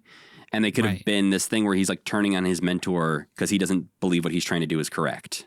And even like the evil scientist maybe is like an important part in that version too, because then they have to have somebody that they are teaming up against to save Alf ultimately, Milfoil and Reese. Yeah. Yeah. Sorry, Rick and Melissa. Go back to Home Improvement. Go back to Tim Toolman. But let me think if I had to rate Project Alf, which I feel honor bound to do. I give it a 2 because it's just like, it's not even worth hating in some ways. Yeah, like I would have watched this on TV in 1996 and been like, cool, I'll never think about that again. Yeah, well, your dad takes a nap on the couch next to you. But as a goodbye to Alf, bad. Like, I don't think it's good. I think Alf deserved better and his family deserved better as well. Well, they keep trying to reboot Alf every few years, so maybe one day we'll have a better send-off for Alf. We got to get Brian and Alf back together again. But for now, let's move on to discuss The Blues Brothers from 1980. We watched the theatrical cut, but we'll probably mention a few things from the extended cut because both Sam and I have seen it, and there's a few story points that get filled in because of the extended cut. And yeah, as I've said before, I've watched this movie so many times, I don't even think I need to take notes before having this discussion But I did watch it. I did take a lot of notes. Okay. I was actually kind of dreading watching it because I've seen it so many times. And I was like, ugh, this is going to be so boring. And then I started and I was like, this movie is awesome. I also think it's, me and you talked a little bit, this movie was huge when we were teens. Yeah, I'm not sure entirely why. But this movie, like, I think it's, again, getting back to the old man thing, I have no idea if anyone knows about this movie, like talks about this movie still outside of people our age. But when we were younger, it was like a big deal. I guess maybe it was like a DVD, like maybe a particular DVD release made it popular or something like that. There is definitely something to that because not everything was always released on VHS and DVD in a timely manner back then. So things would get released years later than you would imagine they would. Like now it's like, okay, something goes from theaters to DVD in like a few months. But we had every other movie to release back then. We had to catch up. Well, and it was also, like some movies, I think we talked about this maybe previously on the podcast when we were talking about Indiana Jones stuff appearing on Muppet Babies, that the VHS for Temple of Doom wouldn't come out till like 4 years after the movie came out. So there was years where like there was definitely a resurgence. It goes back to, Disney used to just release things in theaters every 7 years because there wasn't home video. And that's why they started Disney Vault, where they would release the new versions of the VHS every few years just to keep that resurgence going. So I have to imagine there was a little bit of that, of like it had a second life on VHS and DVD. I think it probably came out at the right time for people like our dads who were like in their 20s or 30s or whatever it was when this movie came out. My dad, I don't think could care less about this movie. Oh, interesting. I feel like it's a dad movie. I also think it's possible that the House of Blues had something to do with the resurgence and popularity of the Blues Brothers, because the House of Blues that's a restaurant chain, and in the like fake backstory of it is the Blues Brothers who are like the proprietors of the House of Blues, because Dan Aykroyd started it. Interesting. So like you go to the House of Blues and there's like framed pictures of the Blues Brothers there. And I think like at Universal Studios they like sell Blues Brothers t-shirts and stuff because of that. Yeah. So I feel like maybe that had something to do with it too. Well, yeah, I guess kicking off the movie, Sam, like I said, I've seen this dozens of times. It's one of my favorite movies of all times. But you were fearing it. So you came out though not disliking it. It used to, when I was a teen, it also used to be one of my favorite movies. Okay. And it just didn't like, I haven't seen it in a long time.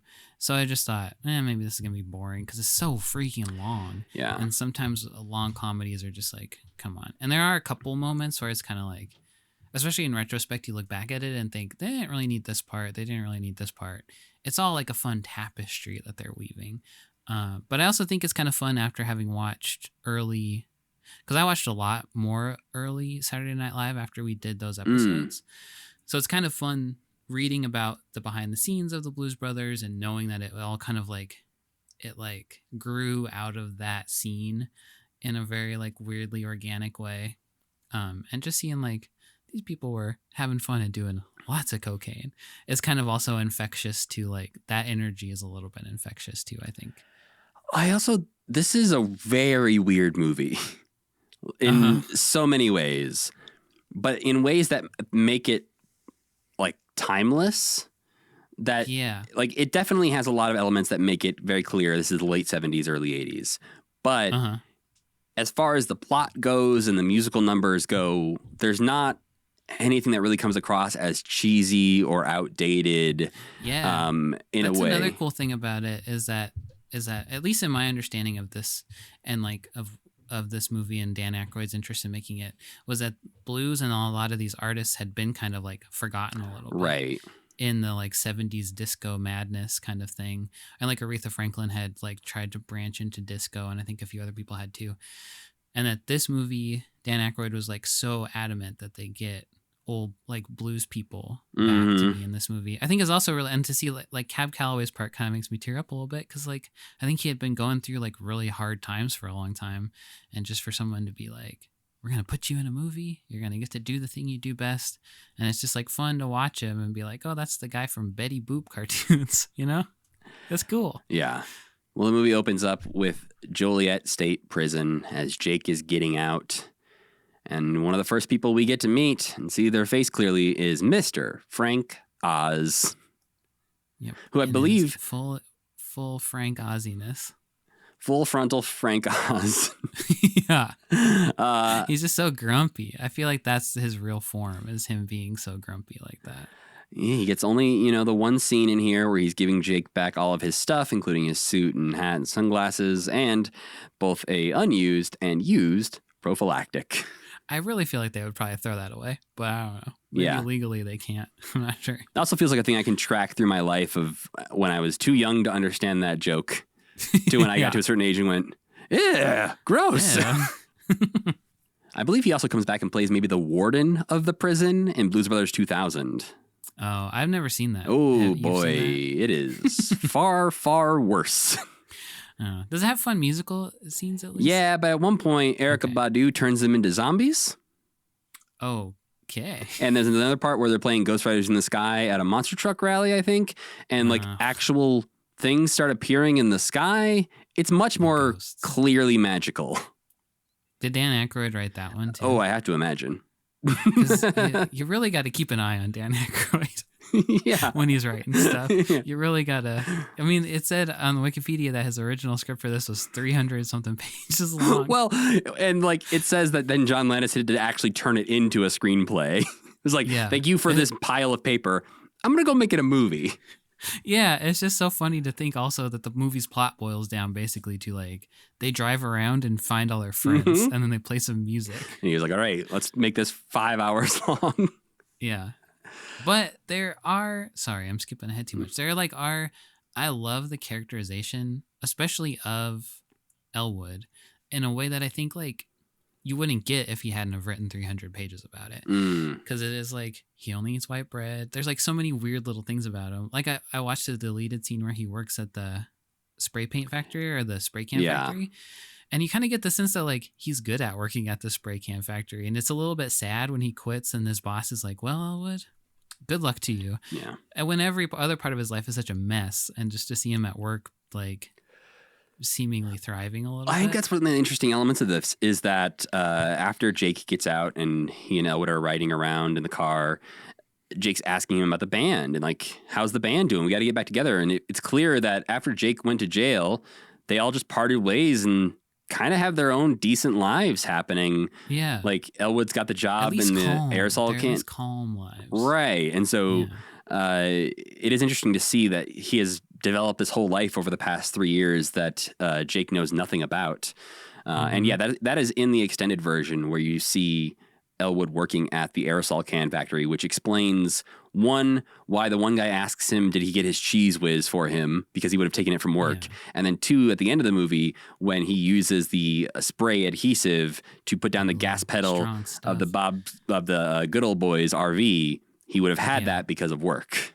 At the same time, you don't really have to explain that. Because you get the, they're seasoned burglars, and that's just kind of the sort of stuff that they would have. This movie is also pretty much a cartoon in many, many ways. Yeah. And so he's just got a magic bag. He can pull stuff out. Well, yeah, because at one point when they go to the pawn shop that Ray Charles owns, he walks up to a toaster oven and he pulls out a piece of bread from his jacket and puts it in the toaster oven as if he's going to toast. To see if it'll fit, I guess. I think he wants to make some toast.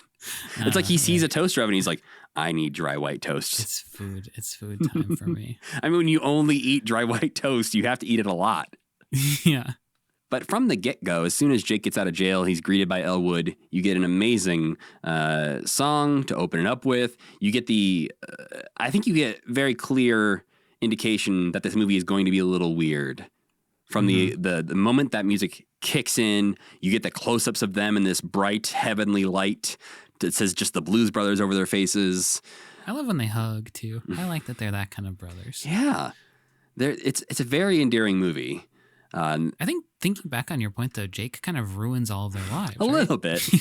He destroys everything for them. I guess they have less exciting lives. He makes their lives more exciting, but definitely worse because they end up in prison. Yeah. For some reason. I'm not sure why the rest of the band is in there. That's at the end, Rachel was like, why did they all go to jail? There's no reason. I guess accomplices to crimes, but it's not really clear. Doesn't seem like maybe a prison sentence kind of thing, but I don't know. But yeah, this movie, definitely one of the best soundtracks of all time. And so many just favorite moments and lines throughout it that I could literally spend the 2 hours of the movie is just talking about why I love parts of this movie so much. I think you get good character moments immediately when Elwood picks up Jake from prison in an old Mount Prospect police car that he traded their old car away for a microphone. And Jake is like, yeah, that makes sense. I get that. I understand. It was fun Googling all of the places that they mentioned too. Or like Mount Prospect, I assumed was a real place, but then I looked it up as like suburb in the south of like Chicago. Or is that where they're from too? Yeah, Calumet City. Yeah, Calumet City. I looked that up. And then like looking at like the intersections where they're driving at the end when they're in the loop driving under the subway. It's like, oh yeah, I went to school like 2 blocks away from that. Well, that's the biggest thing too, is that it's a very Chicago movie, which obviously is, I grew up in Chicago. You lived in Chicago for a while. I think there's also something about watching this very Chicago movie that is a little like, hey, I know those places. Yeah, it's like when they even just mentioning the Picasso statue in front of City Hall is like, they do have a Picasso. It's not really like a joke or anything, but it's still just like, that's true. They do. Yeah. So they go visit their penguin, the nun that they were apparently raised by at the orphanage. And again, very clear moments early on in this movie that something is not normal in this world, because you get some mystical powers shown as the door behind them closes. The nun knows they're there before they even knock. And we even see her floating across the floor at one point. Levitating around, yeah. They need $5,000 to keep the orphanage open. Jake immediately offers to help, and she's like, no, none of your dirty money. I love this script is so good at like letting you know these characters without like flashbacks or them actually explaining anything about their history. Yeah. You just kind of implicitly understand these are dirtbags who will do literally anything, and then it just kind of fill in the blanks. Yeah, we don't get them sitting down and being like, oh yeah, when we were kids, we bonded over blues. Or da-da-da. Like we get a couple hints at that kind of thing. Like they talk right after this moment, they meet up with Curtis, played by Cab Calloway, and they sort of say that like, you were the only one who was ever good to us. You showed us these old records, which is like made us fall in love with the blues. But it's like 2 lines, and we know so much about all of the characters in this. Like the nun, they're not sitting around a breakfast table talking about ALF for a million hours. Oh man, that'd be quite the scene. If we just got the Blues Brothers talking about ALF. And ALF, yeah. We gotta kill ALF. We gotta sell him to get the money to keep the orphanage open. Yeah, I feel like ALF would be like, all right. Or he'd be like, I'll help you guys. I'll do a stand-up act or something. They'd be friends with ALF maybe, actually. Oh yeah. No, he'd be in the band. He'd be an invaluable resource to them. There are a lot of moments in this movie where they get away with it because of the way the movie is structured, but things just sort of happen as well, where there's no setup really, but Curtis is just like, you have to go to church. You have to go to this specific church. That was maybe the most time where I was like, oh, okay. Yeah. I guess that doesn't really make any sense, but they go see Reverend Cleophas James, played by James Brown, who, just seems like a normal church service at first until he starts to sing the old landmark. I love when when they start dancing and then there's the shots of the people like on trampolines or something, jumping backflipping 30 feet in the air through the church. Yeah. Yeah. And I also haven't seen this in long enough that I like appreciate and know all these musical artists way better now. And maybe like, I feel like maybe I didn't even know that was James Brown. Yeah. When I saw it when I was like 14 or something. And now I'm like, oh, wow, that's fucking cool. Well, it's so interesting that like James Brown doesn't necessarily get to show off his acting chops, but I think Aretha Franklin shows that she's a really good actress. She's really good in that. Yeah. And she's only like acted in like 2 other things besides Blues Brothers before. And I'm just like, well, it's amazing to me that nobody saw that and went, ooh, she needs to be an actor. Let's get Aretha in something. Yeah. That's like my favorite part of the movie too. I love that part in her restaurant. Before that, we have the light shining in through the church, which is what inspires Jake to get the band back together. And that's how they're going to get the money. It seems like kind of an obvious plan. Yeah, the one skill they have. The other thing that they can do besides do crimes. But before they can do that, they get pulled over by the cops who have scamods. Which is this a real thing? I think it seems like it would be. Which seems like just, an online database, which wouldn't necessarily have existed before because they would have had to call the police station to be like, hey, does this guy have a warrant out or anything like that? But now they have computers in cars. And it reads almost like it should be a joke or something, but I think that must only be because it's so obvious what it is, but like they wouldn't have known in the 70s, I guess. But it's just like the way he says it is so like, this must be important, but it's not really important. Right. It feels like it's probably newer because the whole thing is that Jake doesn't know what it is because it must have happened while he was in jail. Yeah. Yes. And it allows them to look him up. Yes. Which is convenient. So they must have to say, like, right. I could have radioed him in. I guess, right. But it's an immediate, they scan his license or whatever like that. They put in the number and it tells them immediately he's got 116 parking violations. Arrest this man. But instead of, arresting him for a suspended license, Jake and Elle take off through the suburbs, ending up in a mall parking lot and eventually in the mall itself. Beautiful mall. It's a great mall. It does indeed have everything. So music store. I think my favorite lines, like my top 5 favorite lines all come from this scene. Because they start crashing through the mall. So much unnecessary damage. The police cars follow them into the mall. They all just kind of... And whatever they miss, the police cars make a point to smash up. Yeah, it's like they drive directly into many of these shops. But yes, they are like, baby clothes. This place has got everything. Yeah, I love that they're driving around just reading the signs like you would if you were driving on the highway. And the most nonchalant one is they just go, Pier 1 Imports. Which I guess in the 80s was probably really exciting. Maybe. Now it would be also exciting because they don't exist anymore. Yeah, because they're out of business, which is grim. Toys R Us, too. Rest in peace, kind of, I guess. Yeah, that's how the scene opens, is with the Muppet references, where we see a man standing in Toys R Us, holding a Grover doll, saying, do you have Miss Piggy? And a car crashes through the wall. They almost kill so many people. The stunt people or whatever it is going on with that car crash, with the mall scene, they're just so many people barely getting their foot out of the way of those cars. Yeah. At least it looks like. Maybe it's the camera set up in the right way. But it doesn't feel like it. It feels like they really almost were hitting people with cars, and they were just sort of like, try and get out of the way. Just run, please. But yeah, there's Grover, there's Animal, there's Kermit. You can see lots of different stuff animals in that part. Yeah, it's very clear after what we've all watched and discussed, and then seeing these moments why there's Muppet references in here because just John Landis was good friends with Frank and Jim. What year did the Muppet Show end? Was it 80? 81, I believe. Okay, so this was peak Muppet. Yeah, also. Muppet Show was still on the air.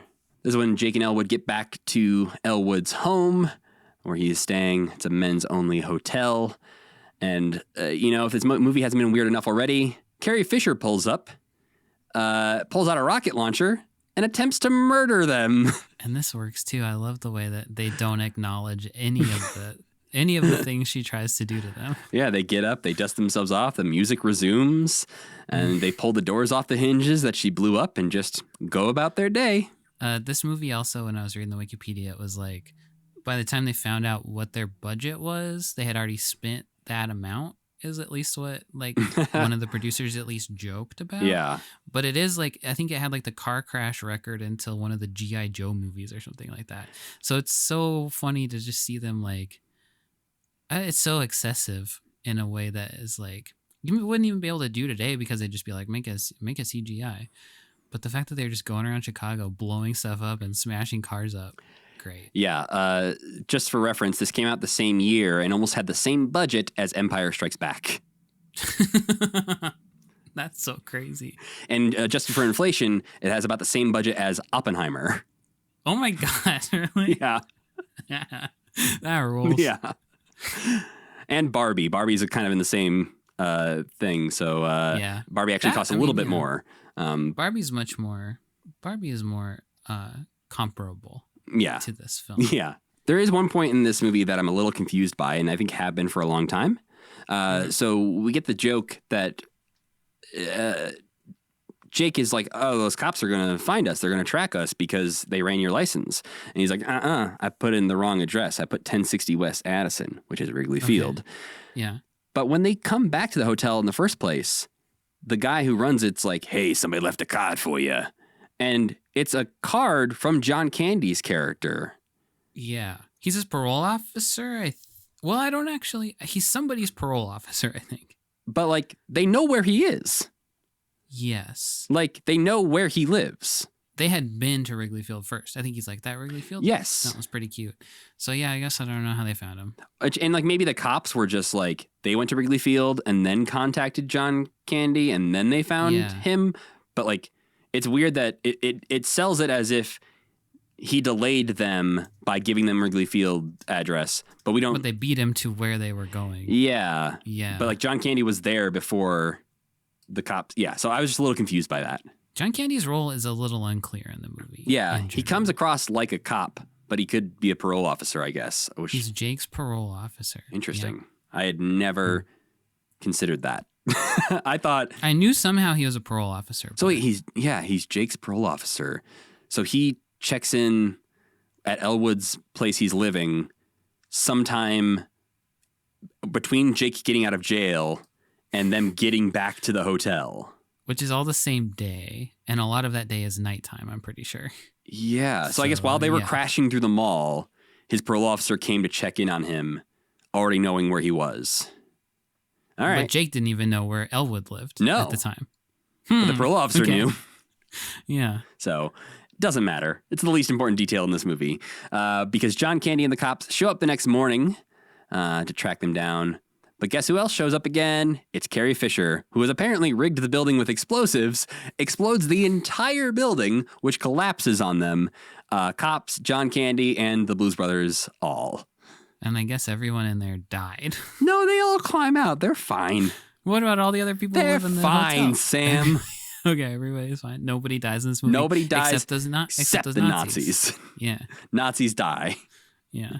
Then it's off to multiple scenes in a row where we are searching for the band.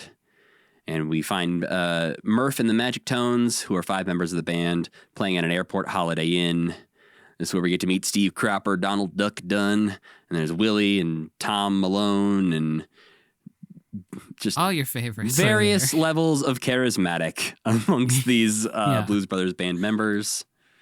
And we find they're asking a lot of acting from some of these session musicians who've never been in front of a camera before. Yes. Except maybe they were on Saturday Night Live or something in the background. But I don't think they had lines regularly. Like they were just playing music. Yeah. But now some of them get to be very funny and some of them get to be very not. But we learn that Jake went to jail for sticking up a gas station to cover the band's room service tab after a Kiwanis gig in Coal City. Coal City, real place, by the way. Where is that? It's not that far from where I went to high school. Oh, okay. And they're sort of on board with joining the band, but they say you'll never get Mr. Fabulous. He's the maitre d' at Chez Paul. So guess what? We got to go to Chez Paul, the fancy restaurant, to see Mr. Fabulous. And also, R.I.P., Paul Rubens, who plays the waiter at Chez Paul. I, for some reason, remember him having a bigger role than he does in this. But I think I'm thinking of Cheech and Chong. Oh, I thought you were going to be imagining the end of Pee-wee's Big Adventure where he plays the bellhop. That also. I think I'm just confusing a lot of different Paul Rubens roles. Also, by the way, these are all their real names, too. Mr. Fabulous is really Mr. Fabulous in real life. I think that's why you notice at the credits at the end, everyone gets their names, and then it's Joliet Jake and Elwood Blues. Yeah, right. So they sell these as their characters, but they also, that's them. Like, this is the real guys. There is no Dan Aykroyd and John Belushi. John Belushi nicknamed him Mr. Fabulous, in fact. It was, obviously a bummer, realizing while watching this movie that only 2 years later is when John Belushi dies. Yeah. It's just, So, it makes me really feel for Dan Aykroyd. I bet that was horrible. But I don't know, but I bet it probably was. Yeah. You have years on Saturday Night Live making these characters pop. You finally get a movie, and then 2 years later, one of your good friends dies. Yeah. But they convince Mr. Fabulous to join the band by promising to come to his restaurant every day for breakfast, lunch, and dinner if he does not say yes. And then we get to meet Illinois Nazis. It's a weird cut. We cut to a Nazi rally happening on a bridge with a bunch of people protesting and yelling at them. And then Jake and Elwood ask a cop, what's going on? And the cop says, those bums won their court case, so they're marching today. And they say, what bums? He's like, fucking Nazi party. Fucking Nazi party. Yeah, so when Rachel was watching this part, she was like, there wouldn't be that many white people there who were that mad about the Nazi right? It was kind of refreshing to see people angry about Nazis. It really was. And it was fun. Yeah, it's like every year or so we do need a movie where Nazis are humiliated or murdered horribly, like your Inglourious Bastards, like your Blues Brothers. Mm-hmm.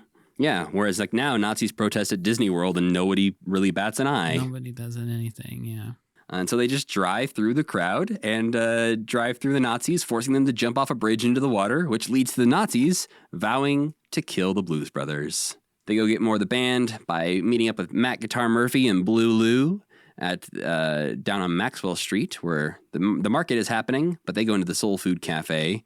Is that a real thing, the market? Yeah, Maxwell Street Market. At least it still happens. It's not as big, I think, as what they show in this movie anymore. But it is still a thing where you can go and eat food and stuff. So, yes, it is still a thing. And Matt Guitar Murphy, very charismatic in the range of how these actors are, or these musicians are good at acting. Interesting. I think he might be the worst actor amongst them. Oh, I like that guy. He looks like he would be beating up the Predator, you know? Like he'd fit right in with that in that kind of action movie. I think he's okay. I think he's great. I think his line delivery to Aretha Franklin is some of the worst acting. For as much as they give Murph to do, I don't like Murph. Yeah, Murph is also bad, I will say. Willie, he's good. Tom Malone, not great. Donald Duck Dunn. Mr. Fabulous is great. Yes. Donald Duck Dunn is in his own world doing his own thing. Yeah. He's the Boomhauer of the Blues Brothers, essentially. He really is, yeah. But after Jake and Elwood order dry white toast and 4 fried chickens and a Coke, Matt Murphy recognizes them based on their order. I love that part. That's such a nice little moment. Mm-hmm. And it leads to Aretha Franklin trying to talk her husband out of joining back up with her criminal friends, the Blues Brothers. Yeah. I mean, it's really only one show they gotta play, right?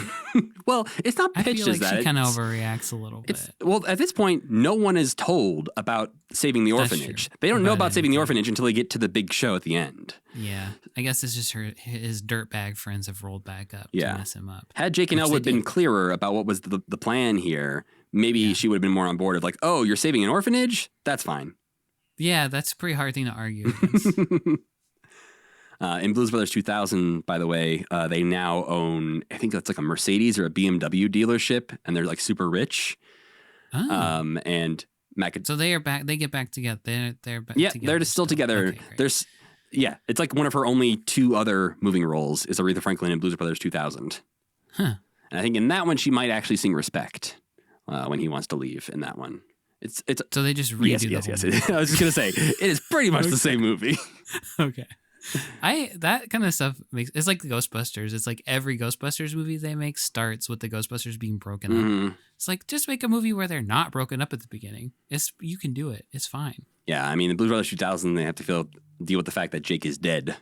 So they get John Goodman. But she performs the song Think, which is fantastic. There's a great moment where Jake and Elwood casually just join in with the choreography. Like they just stand up and start dancing along. And once, of course, Matt Murphy and Blue Lou join the group, we cut away to a brief scene at the Curl Up and Dye hair salon where we see Carrie Fisher looking through the manual for a flamethrower while she does her nails.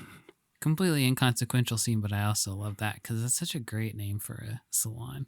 Owned by a psychopathic killer, especially. Yeah. This movie, I don't know if we've really mentioned this, is essentially a musical.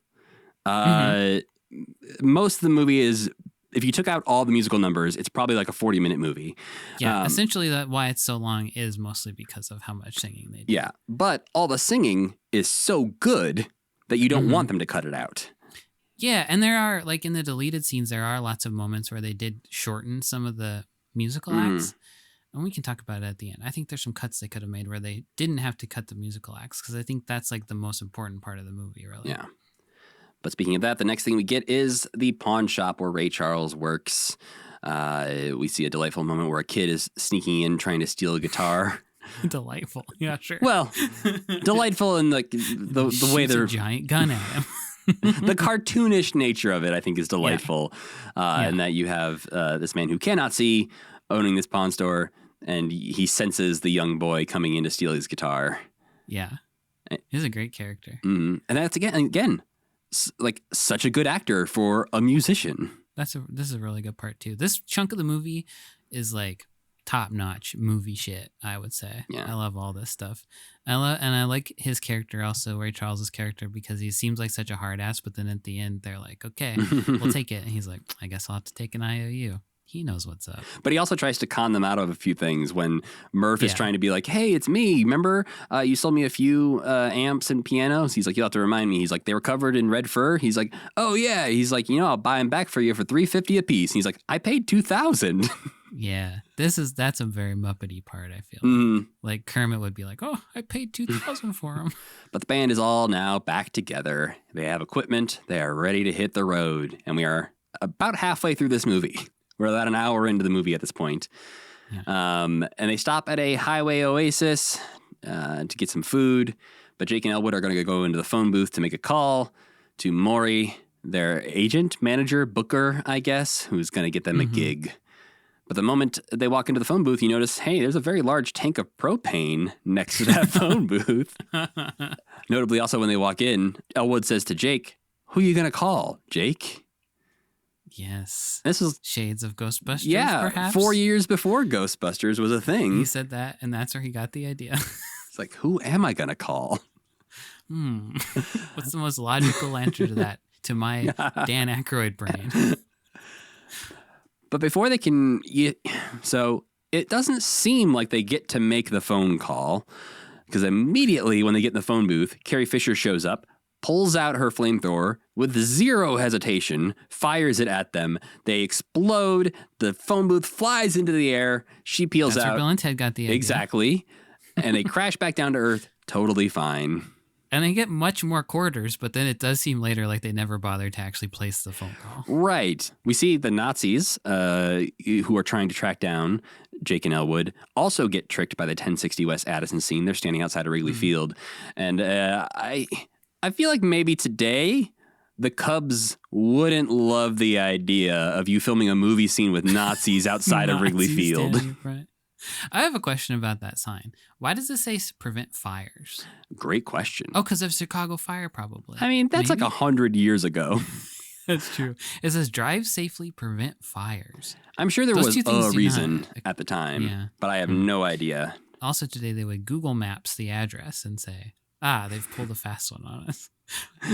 But you have to think maybe also somebody who lived in Chicago would know. You see, that's what I'm curious because I know, again, growing up in Chicago, after this movie had been released, there was like everyone knew the address of Wrigley Field because of this movie. Right. But if you asked me, like, what's the address of Soldier Field or like Comiskey Park in Chicago, I couldn't tell you exactly how to get there, but I don't actually know what like the street address Correct. But Wrigley Field, I've known my entire life. 1060 West Addison is the address of Wrigley Field because of this movie. You take the red line to Wrigley, and then you get off. You get off. And then you're there. By this point, the band is driving around randomly for hours and hours, and right as they're getting fed up asking Jake, what the hell are they doing? Where are they going to play? They come across Bob's Country Bunker, where the marquee says, tonight, only the good old boys. Obviously, the Blues Brothers were not scheduled to perform here, but Jake lies to everyone. He goes in, charms the bartender, lies to her, says they're the band. Why does Elwood believe Jake at this moment, though? Why is it important even that he believes him, I guess? Right. He's like, Jake, I don't know if this is the place. And Jake's like, no, everything's going to work out. They were in the phone booth together. Conceivably, we have to accept that they made some sort of phone call because they get an appointment with Maury at some point. But if they were in the phone booth together, he would have heard that this gig did not get scheduled. Because he loves his brother and trusts him. I guess so. It's a nice detail, but it's one of those things where I've never thought about these things. They do not matter, like, to the overall enjoyment of the movie. But in watching it to critique it on a podcast, I was like, he shouldn't fall for this. No. Elwood should know. There's not any particular reason to keep him in the dark either, because No. he'd also just be like, okay, I guess we'll lie. Yeah. I'm also sinister. I'm sorry, you get off at Addison. You don't get off at Wrigley. Wow. Embarrassing. Rough, I know. Taking your Chicago credit away. Yeah, you should. And this is when the Blues Brothers perform, pretending they're the good old boys at this country and western bar. Behind some chicken wire, thankfully, they start to perform Gimme Some Lovin', and the crowd is not happy. They hate it, throw their bottles at him. But then, They start to play the theme from Rawhide. and they love it, throw their bottles at him. That's what you do. When In a nice way. you gotta show strong emotion, you throw bottles. Okay, you want to hear my hot take about this movie? Go for it. You don't need this part of the movie. Mm. I think if you cut, like, this part is classic. Yeah. Everybody loves this part Yeah. of the movie. I think if you cut from them trying to call Murray to them talking to Murray, which is what happens before and after these scenes, squish that together, you just cut out all the scenes with the good old boys afterwards. Yeah. You've already got the Nazis after them. Why do you need this country music band after them too?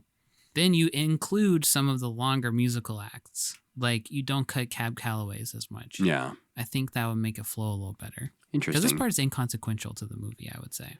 Yeah, you're not wrong. I think, again, it's enjoyable, it's fun, it's good, but you could cut it out and not lose anything from the overall plot. Interesting. Well, I say it stays in, Sam. Well, apparently so did whatever guy. John Director Landis. man. Yeah. We only see them perform a couple songs, which is a trend here. But at least in this one, there is a fade, which implies that after they performed Rawhide and Stand By Your Man, they wrapped up their set with Rawhide hours later. Yeah, they thought of some other songs at least. Yeah. And yeah, the set ends. They ask about the money, which should have been $200 a payment, but they drank $300 worth of beer. So now they owe Bob $100. And he's very mad. Well, yeah, I guess if you were owed $100, again, probably about $400 in today's money. But they probably brought in way more than that for him. They're I getting guess so, screwed. yeah. It's only $200 is what they're making? Yeah. That's not good. But around this time, as Jake is trying to get out of paying him, the good old boys show up conveniently, although extremely late. I can't imagine they would even show up if they were this late for a gig. Why bother? You know the bar was closed. Yeah. It's like 2 a.m. probably. Yeah. And so Jake tricks both of them, saying he has to get into the car to sign the check, and him and Elwood peel out. But the good old boys immediately chase them down, shooting at them from their RV. The police also give chase and immediately crash into the good old boys' RV. And arrest the good old boys. What did they do wrong? I guess they were going really fast. I guess, and they crash into them, so they're just angry They're about just that. pissed. Yeah. Jake and Elwood meet with Maury in a spa, and they're in the sauna, getting all steamy, saying, "Book the Palace Hotel ballroom for us tomorrow night. We'll sell it out. We'll all make money." And this only works because Jake blackmails Maury with information he has about Maury cheating on his wife. And at the end, Jake says, "Let's go, boys." And we reveal that all the rest of the band was also in the sauna with them. Another very Muppety part. Again, this whole movie, drop a Muppet into any of these scenes, and it doesn't have to change. And now it's time to set up for the end of the film, where they need to get the word out that they're going to put on this big concert, and they're going to make all this money. So Curtis gets the orphans to go tell people around town about the concert. The Blues Brothers steal a tornado siren and tie it to the top of the Bluesmobile, and just start yelling at people, driving around Illinois, yelling at folks to come to their concert. And it works. Works like gangbusters. That is until they run out of gas because they've been driving around so much and not paying attention. And so they're going to be late for the big show. They go to the gas station, which is also out of gas. What is it? I'm trying to think of what it matters that they're late for the big show, but I guess it lets Cab Calloway sing. Pretty much, I think that's the point, is that they needed to kill some time and they can give Cab Calloway a song. Yeah, but I suppose they also could have just said, "Why don't you sing the first song, Curtis? We love you. You're a dad." It actually would have been more heartwarming had they let him, like they chose for him to do that instead of him just having to cover for them. Yeah. While the gas station's out of gas, Twiggy pulls in her car and thinks Elwood is working there and asks him to fill it up. And he says one of my favorite lines in the movie, "You want I should wash the dead bugs off the windshield?" Yeah, that's good. He pretends to fill up her gas because clearly the gas station is out of gas, and says, "All right, you're all set. That'll be $94. And then he's like, "Hey, if your date doesn't work out tonight, we should meet up at a hotel down the street at midnight." What a guy. Very smooth operator. He's got riz. It works. We see later on, she's waiting for him at the hotel, even though he doesn't meet her there. And it's been referenced a couple times in the movie that they smell really bad, too. But when I remember, well, again, speaking of aging and feeling old at the beginning of this episode, when I remember that Dan Aykroyd is 28 years old. Yeah, I looked that up too. I was like, oh. He's just a young, charming man. Yeah. Yeah, we would be solidly in the middle of the ages of the Blues Brothers band. We wouldn't be the oldest members because Matt Guitar Murphy's like 51, I think. Oh, wow. Yeah. But Dan Aykroyd's only 28. And then I think Willie Hall's only like 30 or something like that. So it's kind of funny to think of him as like the tall, like suave-ish kind of handsome one. And in Ghostbusters, he's just like such a little nerd. Mm-hmm. Yeah, Bill Murray gets to be the cool guy. Yeah. But I guess at this point, I don't know if people had crushes on Dan Aykroyd on SNL or not. But I think he's crush worthy. I would agree with that too. The crowd is getting restless at the Palace Hotel ballroom. And while the Bluesmobile is sneaking through underground tunnels to avoid the cops, Curtis decides to keep the crowd happy and asks the band if they know Minnie the Moocher. And they're magic. And this band knows every song. So yeah. That's true. They do. And they magically are transformed into fancy costumes as they perform Minnie the Moocher for this audience. I think this was Curtis imagining his heyday. That's what I thought it was. See, I think that they really looked like that for everybody to see. Nope. I think that the reason I love this movie is because it does not give a shit if something makes sense or not. Yeah, that's true too. Because they had a good idea and they wrote it down and they went, meh. We don't care. We don't need to explain. We don't need to justify this at all. And there's so many of those moments, especially as we approach the end of the movie, that just have no rhyme or reason to why they're there. And a lot of what got cut out of the deleted scenes is things that explains too much the rhyme or reason. Right. Like we see some mystical powers from the car near the end chase of the movie. And that's sort of explained by showing the Blues Brothers park the car in this weird, like power surgy kind of room where essentially, I guess, the car is absorbing energy. Yeah, but it's a very Dan Aykroyd idea that doesn't make any sense on screen. Yeah, you could pitch it if this was Ghostbusters, maybe, of like, oh, the car's haunted because of that, but right. They don't do any of that. This guy loves magical cars. Who doesn't? That's true. But John Candy and all the cops show up. I was thinking, no one else can pull off the name John Candy. Yeah, I think you're right. The name... It'd be creepy on anybody else. Yeah, hey, I'm John Candy. Ugh, I don't like... That actually makes me think that John Hamm could maybe pull off the name John Candy. They're like, hey, we got to get rid of this Ham thing. What if we were John Candy? Yeah, I could see him being John Candy, but also John Candy is the only person who ever could be John Candy, you're right. He's delightful in this scene where he's like, oh, all right, let's hold on. I haven't heard these boys sing. Yeah, I love the kind of begrudging respect he has for them. Maybe not even begrudging. He just sees them as worthy opponents, maybe. Well, I think he's cocky enough to think that he will get them eventually. He just doesn't care when. And maybe he just kind of doesn't really care if he gets them either, especially at the end when they are foiled. He's just like, huh? Well, dang. They win. The brothers finally show up to their own concert, perform 2 songs, and bail. I'd be so mad. If I paid $2, it's only $2. Yeah, that's true. I mean, if you had to like drive across the state to go see them, maybe you could be mad. But you paid $2 and you got to see 3 good songs. That's true. Yeah. And they perform "Everybody Needs Somebody to Love" and "Sweet Home Chicago." I would rank "Sweet Home Chicago" not exactly as a good song. I don't like that song. Again, it's not high energy enough. Chicago credit getting taken away. I'm sorry. Do people in Chicago like that song? I mean, it plays at like every sporting event. And yes, this is when I think you mentioned in your notes, miraculously, as they're trying to leave, they run into a man who solves all of their problems in one sentence. Even though I'd assume also they made the money at the show that they needed too. Right, but they may not get paid immediately. Right. Or they have to stick around to get paid. That's true. I mean, they could have passed the manager or something, and he'd have like the big stack of money, and they'd be like, "Give that here." But instead, a magic record industry guy is like, here's $10,000.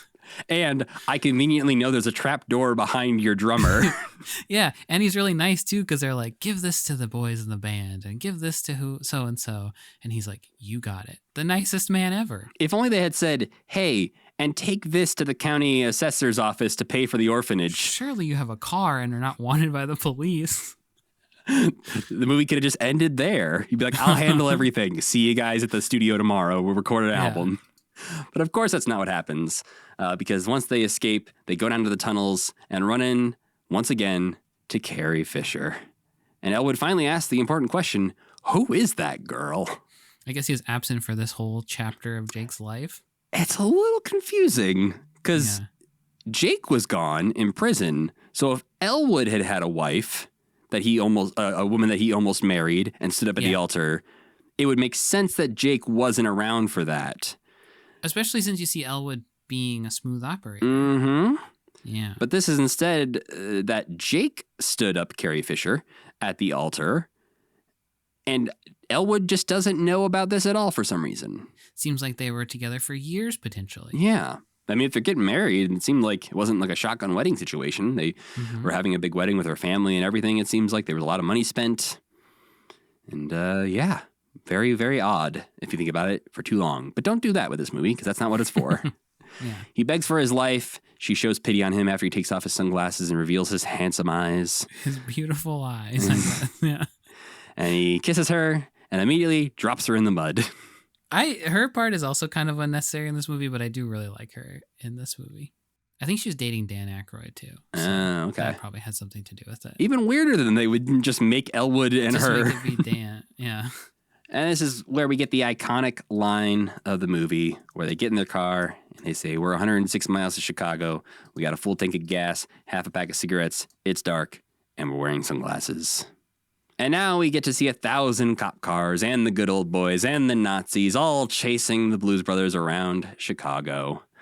But even the good old boys don't last very long. No, So I think, because like, at this they could point, be exercise from this movie. yeah, at this point, Elwood had already put the glue on their gas pedal, and so when they get to join the chase, they cannot slow down, and they weave through all the police cars on the highway in a scene that, if you look at it, looks almost identical to the scene in Batman Begins, where he has the Batmobile out for the first time on the highway, and he's like weaving between these cop cars that were chasing him. It's shot in a very, very similar way to the way this RV is weaving between the cop cars. Wow, that's a reference. Yeah, sure. I mean, that also won't be the last time I'll mention Batman in this episode. So, Interesting. But the boys finally reach the city, and they drive into Lower Wacker Drive.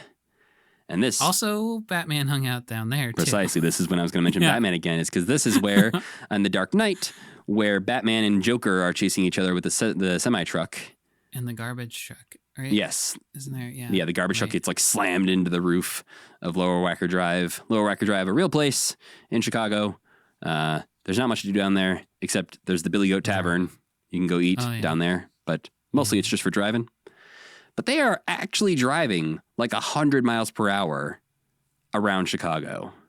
Which you wouldn't, like, you'd get all the way across Chicago going 100 miles an hour, not slowing down pretty fast, right? Well, I guess especially if there's no traffic in your way, because they are very lucky that there's no other cars around when they're driving 100 miles per hour. But just the idea, again, of them making this movie today and letting somebody actually drive a car 100 miles per hour on Lower Wacker Drive does not seem like they would allow that to happen.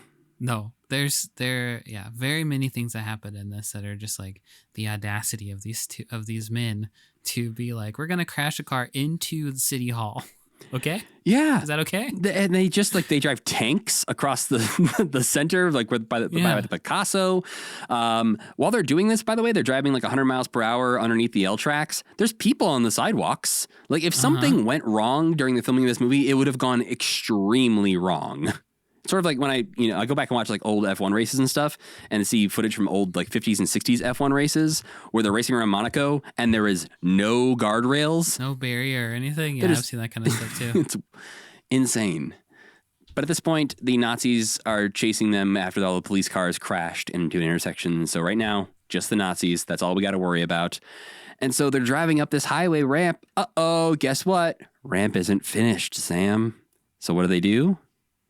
Well, the Bluesmobile does a giant backflip through the air. Immediately after this, the Nazis drive off the edge of the highway and fly up into the air and then get dropped, it seems like thousands of feet to the ground. Far above the highest skyscraper of the city. Yes, because they actually did drop a car from a helicopter to get that shot. Of course, they had to back then.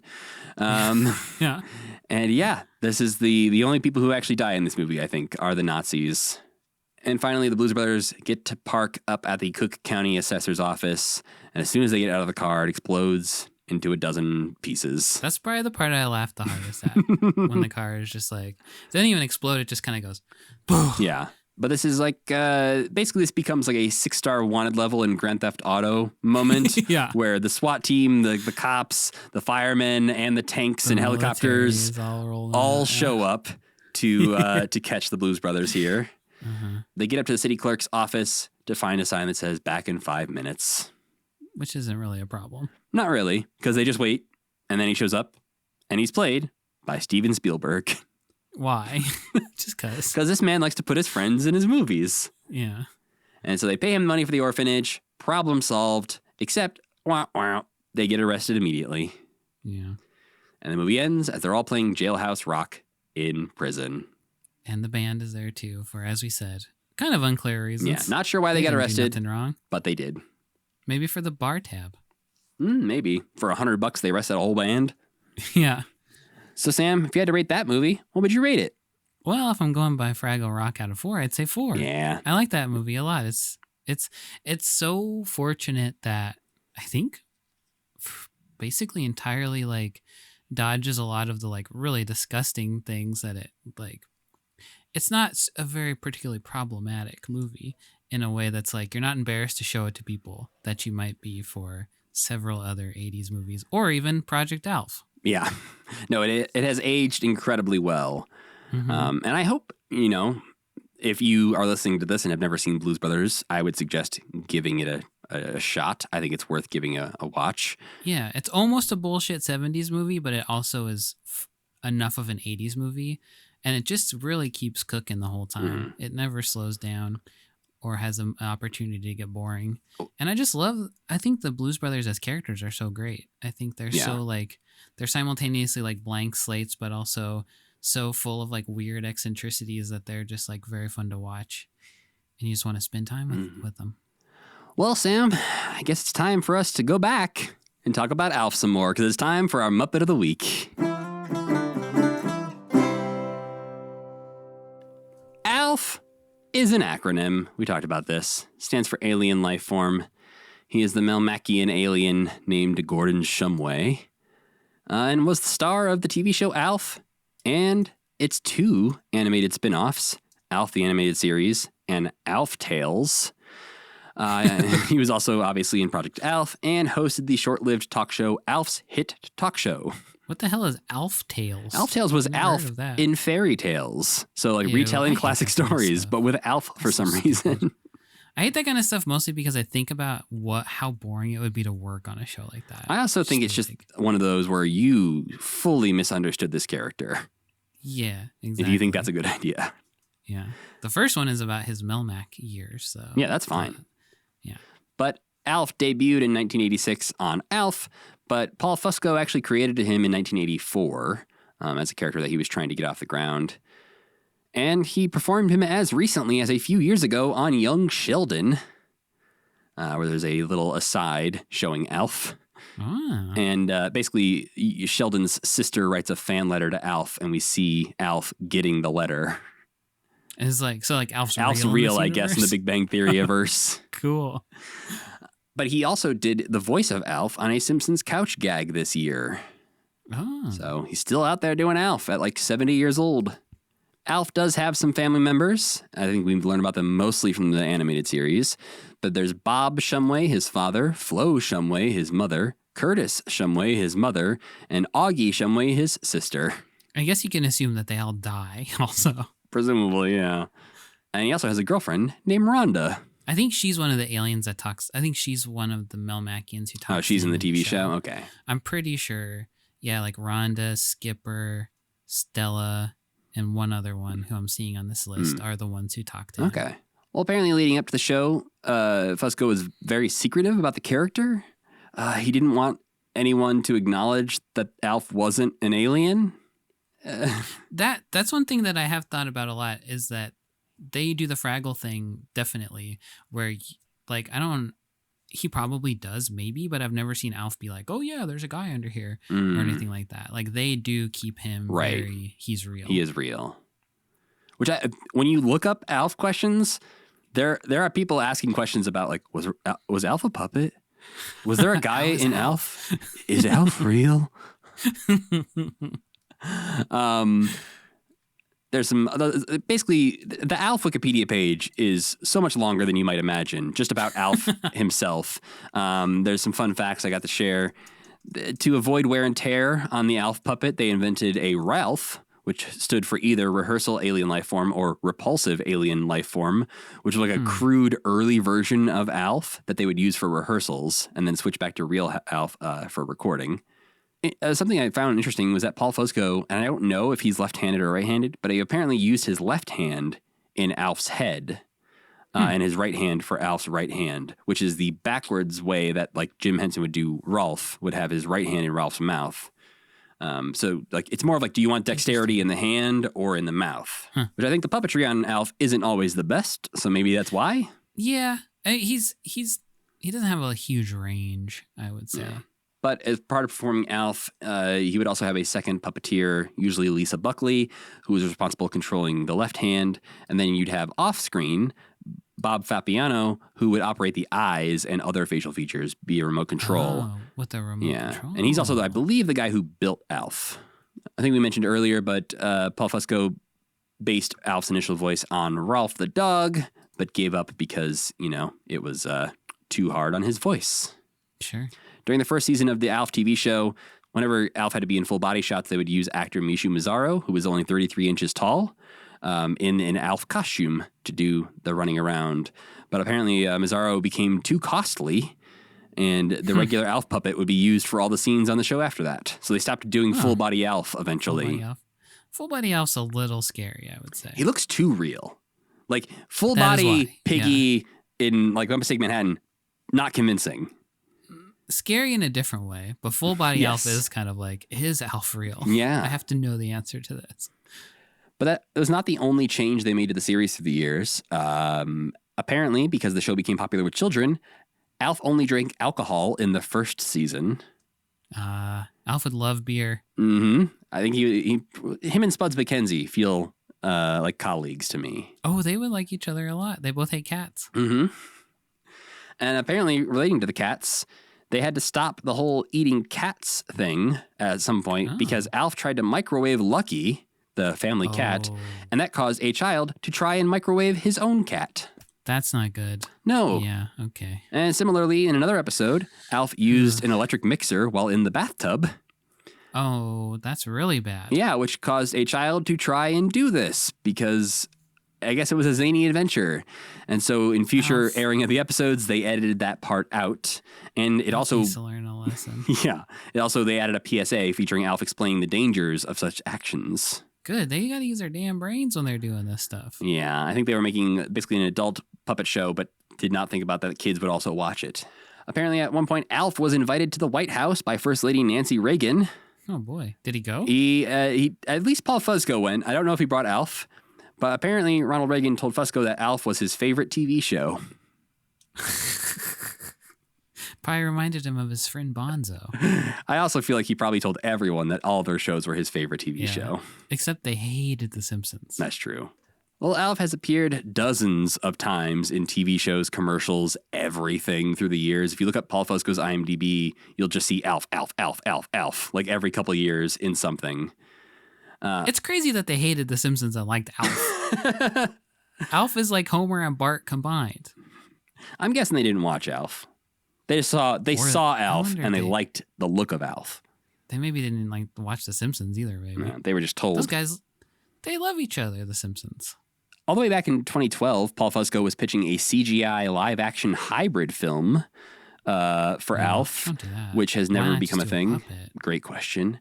And between 2018 and 2020, they were also pitching a series reboot to potentially go on Max, HBO Max at the time. But they've been talking about an original ALF series coming again that they still have not done, thankfully. If Frasier can do it, ALF can do But it. Frasier shouldn't do it, Sam. But yeah, that is not all there is to know about ALF, but all that I felt I like to include about ALF for right now. ALF feels like one of those characters who they might make like a horror movie out of. Like Oh 20 yeah, years, like you they did with the the banana splits. correct. That's what I was gonna say. Yeah. I hope they never do that. But I can see ALF bursting out of someone's chest. You know? What would I rate ALF? I love that little guy. I like him in the show way better than I like him in Project ALF because he's reprehensible in Project ALF. I mean, I think he looks great. I think he looks so sad and soulful, and he does give me Big Rolf vibes. I don't remember what I rate Muppets out of. Is it 10? I think it's 10. I'm going to give ALF an 8.5. Wow. I would love to meet ALF and shake his hand. Since Project ALF is And bite his nose, too. he's got a biteable nose. Yeah, I think I'd more definitely. want to like honk his nose, like squeeze it. I can just picture what his nose feels like. Whereas Rolf's nose is like a mystery material to me. Is it really could be- hard? Is it squishy? Yes. Does it have some give to it? Does it squeak maybe? Mm. Who knows? Well, since Project ALF is kind of my only reference point for ALF, I gave him a 2. Oh no. This is our biggest discrepancy yet, I think. It might be. I don't blame you though. He's nasty in this. Well, and he's a great puppet, but that does not redeem his behavior. Yeah, he's a bad person. And before we get out of here, Sam, I got to ask, did you enjoy any non-Muppet stuff this week? Yeah, I went to see Bottoms. Do you know Oh, what that yeah, is? that looks great. The Teen Fight Club movie. And it operates on a similar logic as the Blues Brothers, where things happen, it doesn't bother to explain them, and they're very weird. It's much more cartoony than I was expecting it to be, mostly in a good way. I feel like it runs out of steam at the end a little bit. Okay. It's about a teen fight club for girls that the girls have really started, like the two main girls have really started to win over their crushes. So it's like your classic teen sexcapade kind of thing. But it has like Looney Tune rules and like goofy stuff happens and like horrible bloodbaths occasionally throughout the movie. But it just like something didn't quite click with me entirely for the whole thing, but it was overall pretty enjoyable. All right. There's just a few parts where it's like, why did that happen? Like the directing is a little bit weird, is mostly what it is. Like noticeable in a way that maybe you don't really want your directing to be, where you're like, this cut went on too long. This scene was confusing and I'm not really sure what that is. But overall, it was very funny. All right. And weird in a very enjoyable way that movies usually aren't weird anymore. It actually kind of reminded me of Austin Powers. Oh, no. Yeah. And I love Okay. Austin Powers. To be clear, I love Austin Powers. And this movie definitely is like in the same cartoon universe as Austin Powers. How about you? Still watching Ahsoka, which episode 4 was great. Still playing Tears of the Kingdom, which is frustrating. Why? I just keep getting my ass kicked by one of the bad guys Oh, that you have to Okay. beat. And so I just bailed on that fight and I was like, I'll come back to you later, sir. And then, yeah, other than that, I'm finishing up watching the 2008 F1 season. Oh, Matt. You're a sick man. Yeah, I don't think most people go back and marathon watch old sports, but No, football people do. do they watch the whole season or do they watch Super Bowls? Yeah, well, sometimes I think my mom will watch old college games, but they watch notable ones Right. at the I'm very watching all of least. them. That's fine. Ahsoka, I've decided I think we're gonna marathon that when it's over because we're both kind of like having a little bit of trouble like remembering through the whole week what's happening. Gotcha.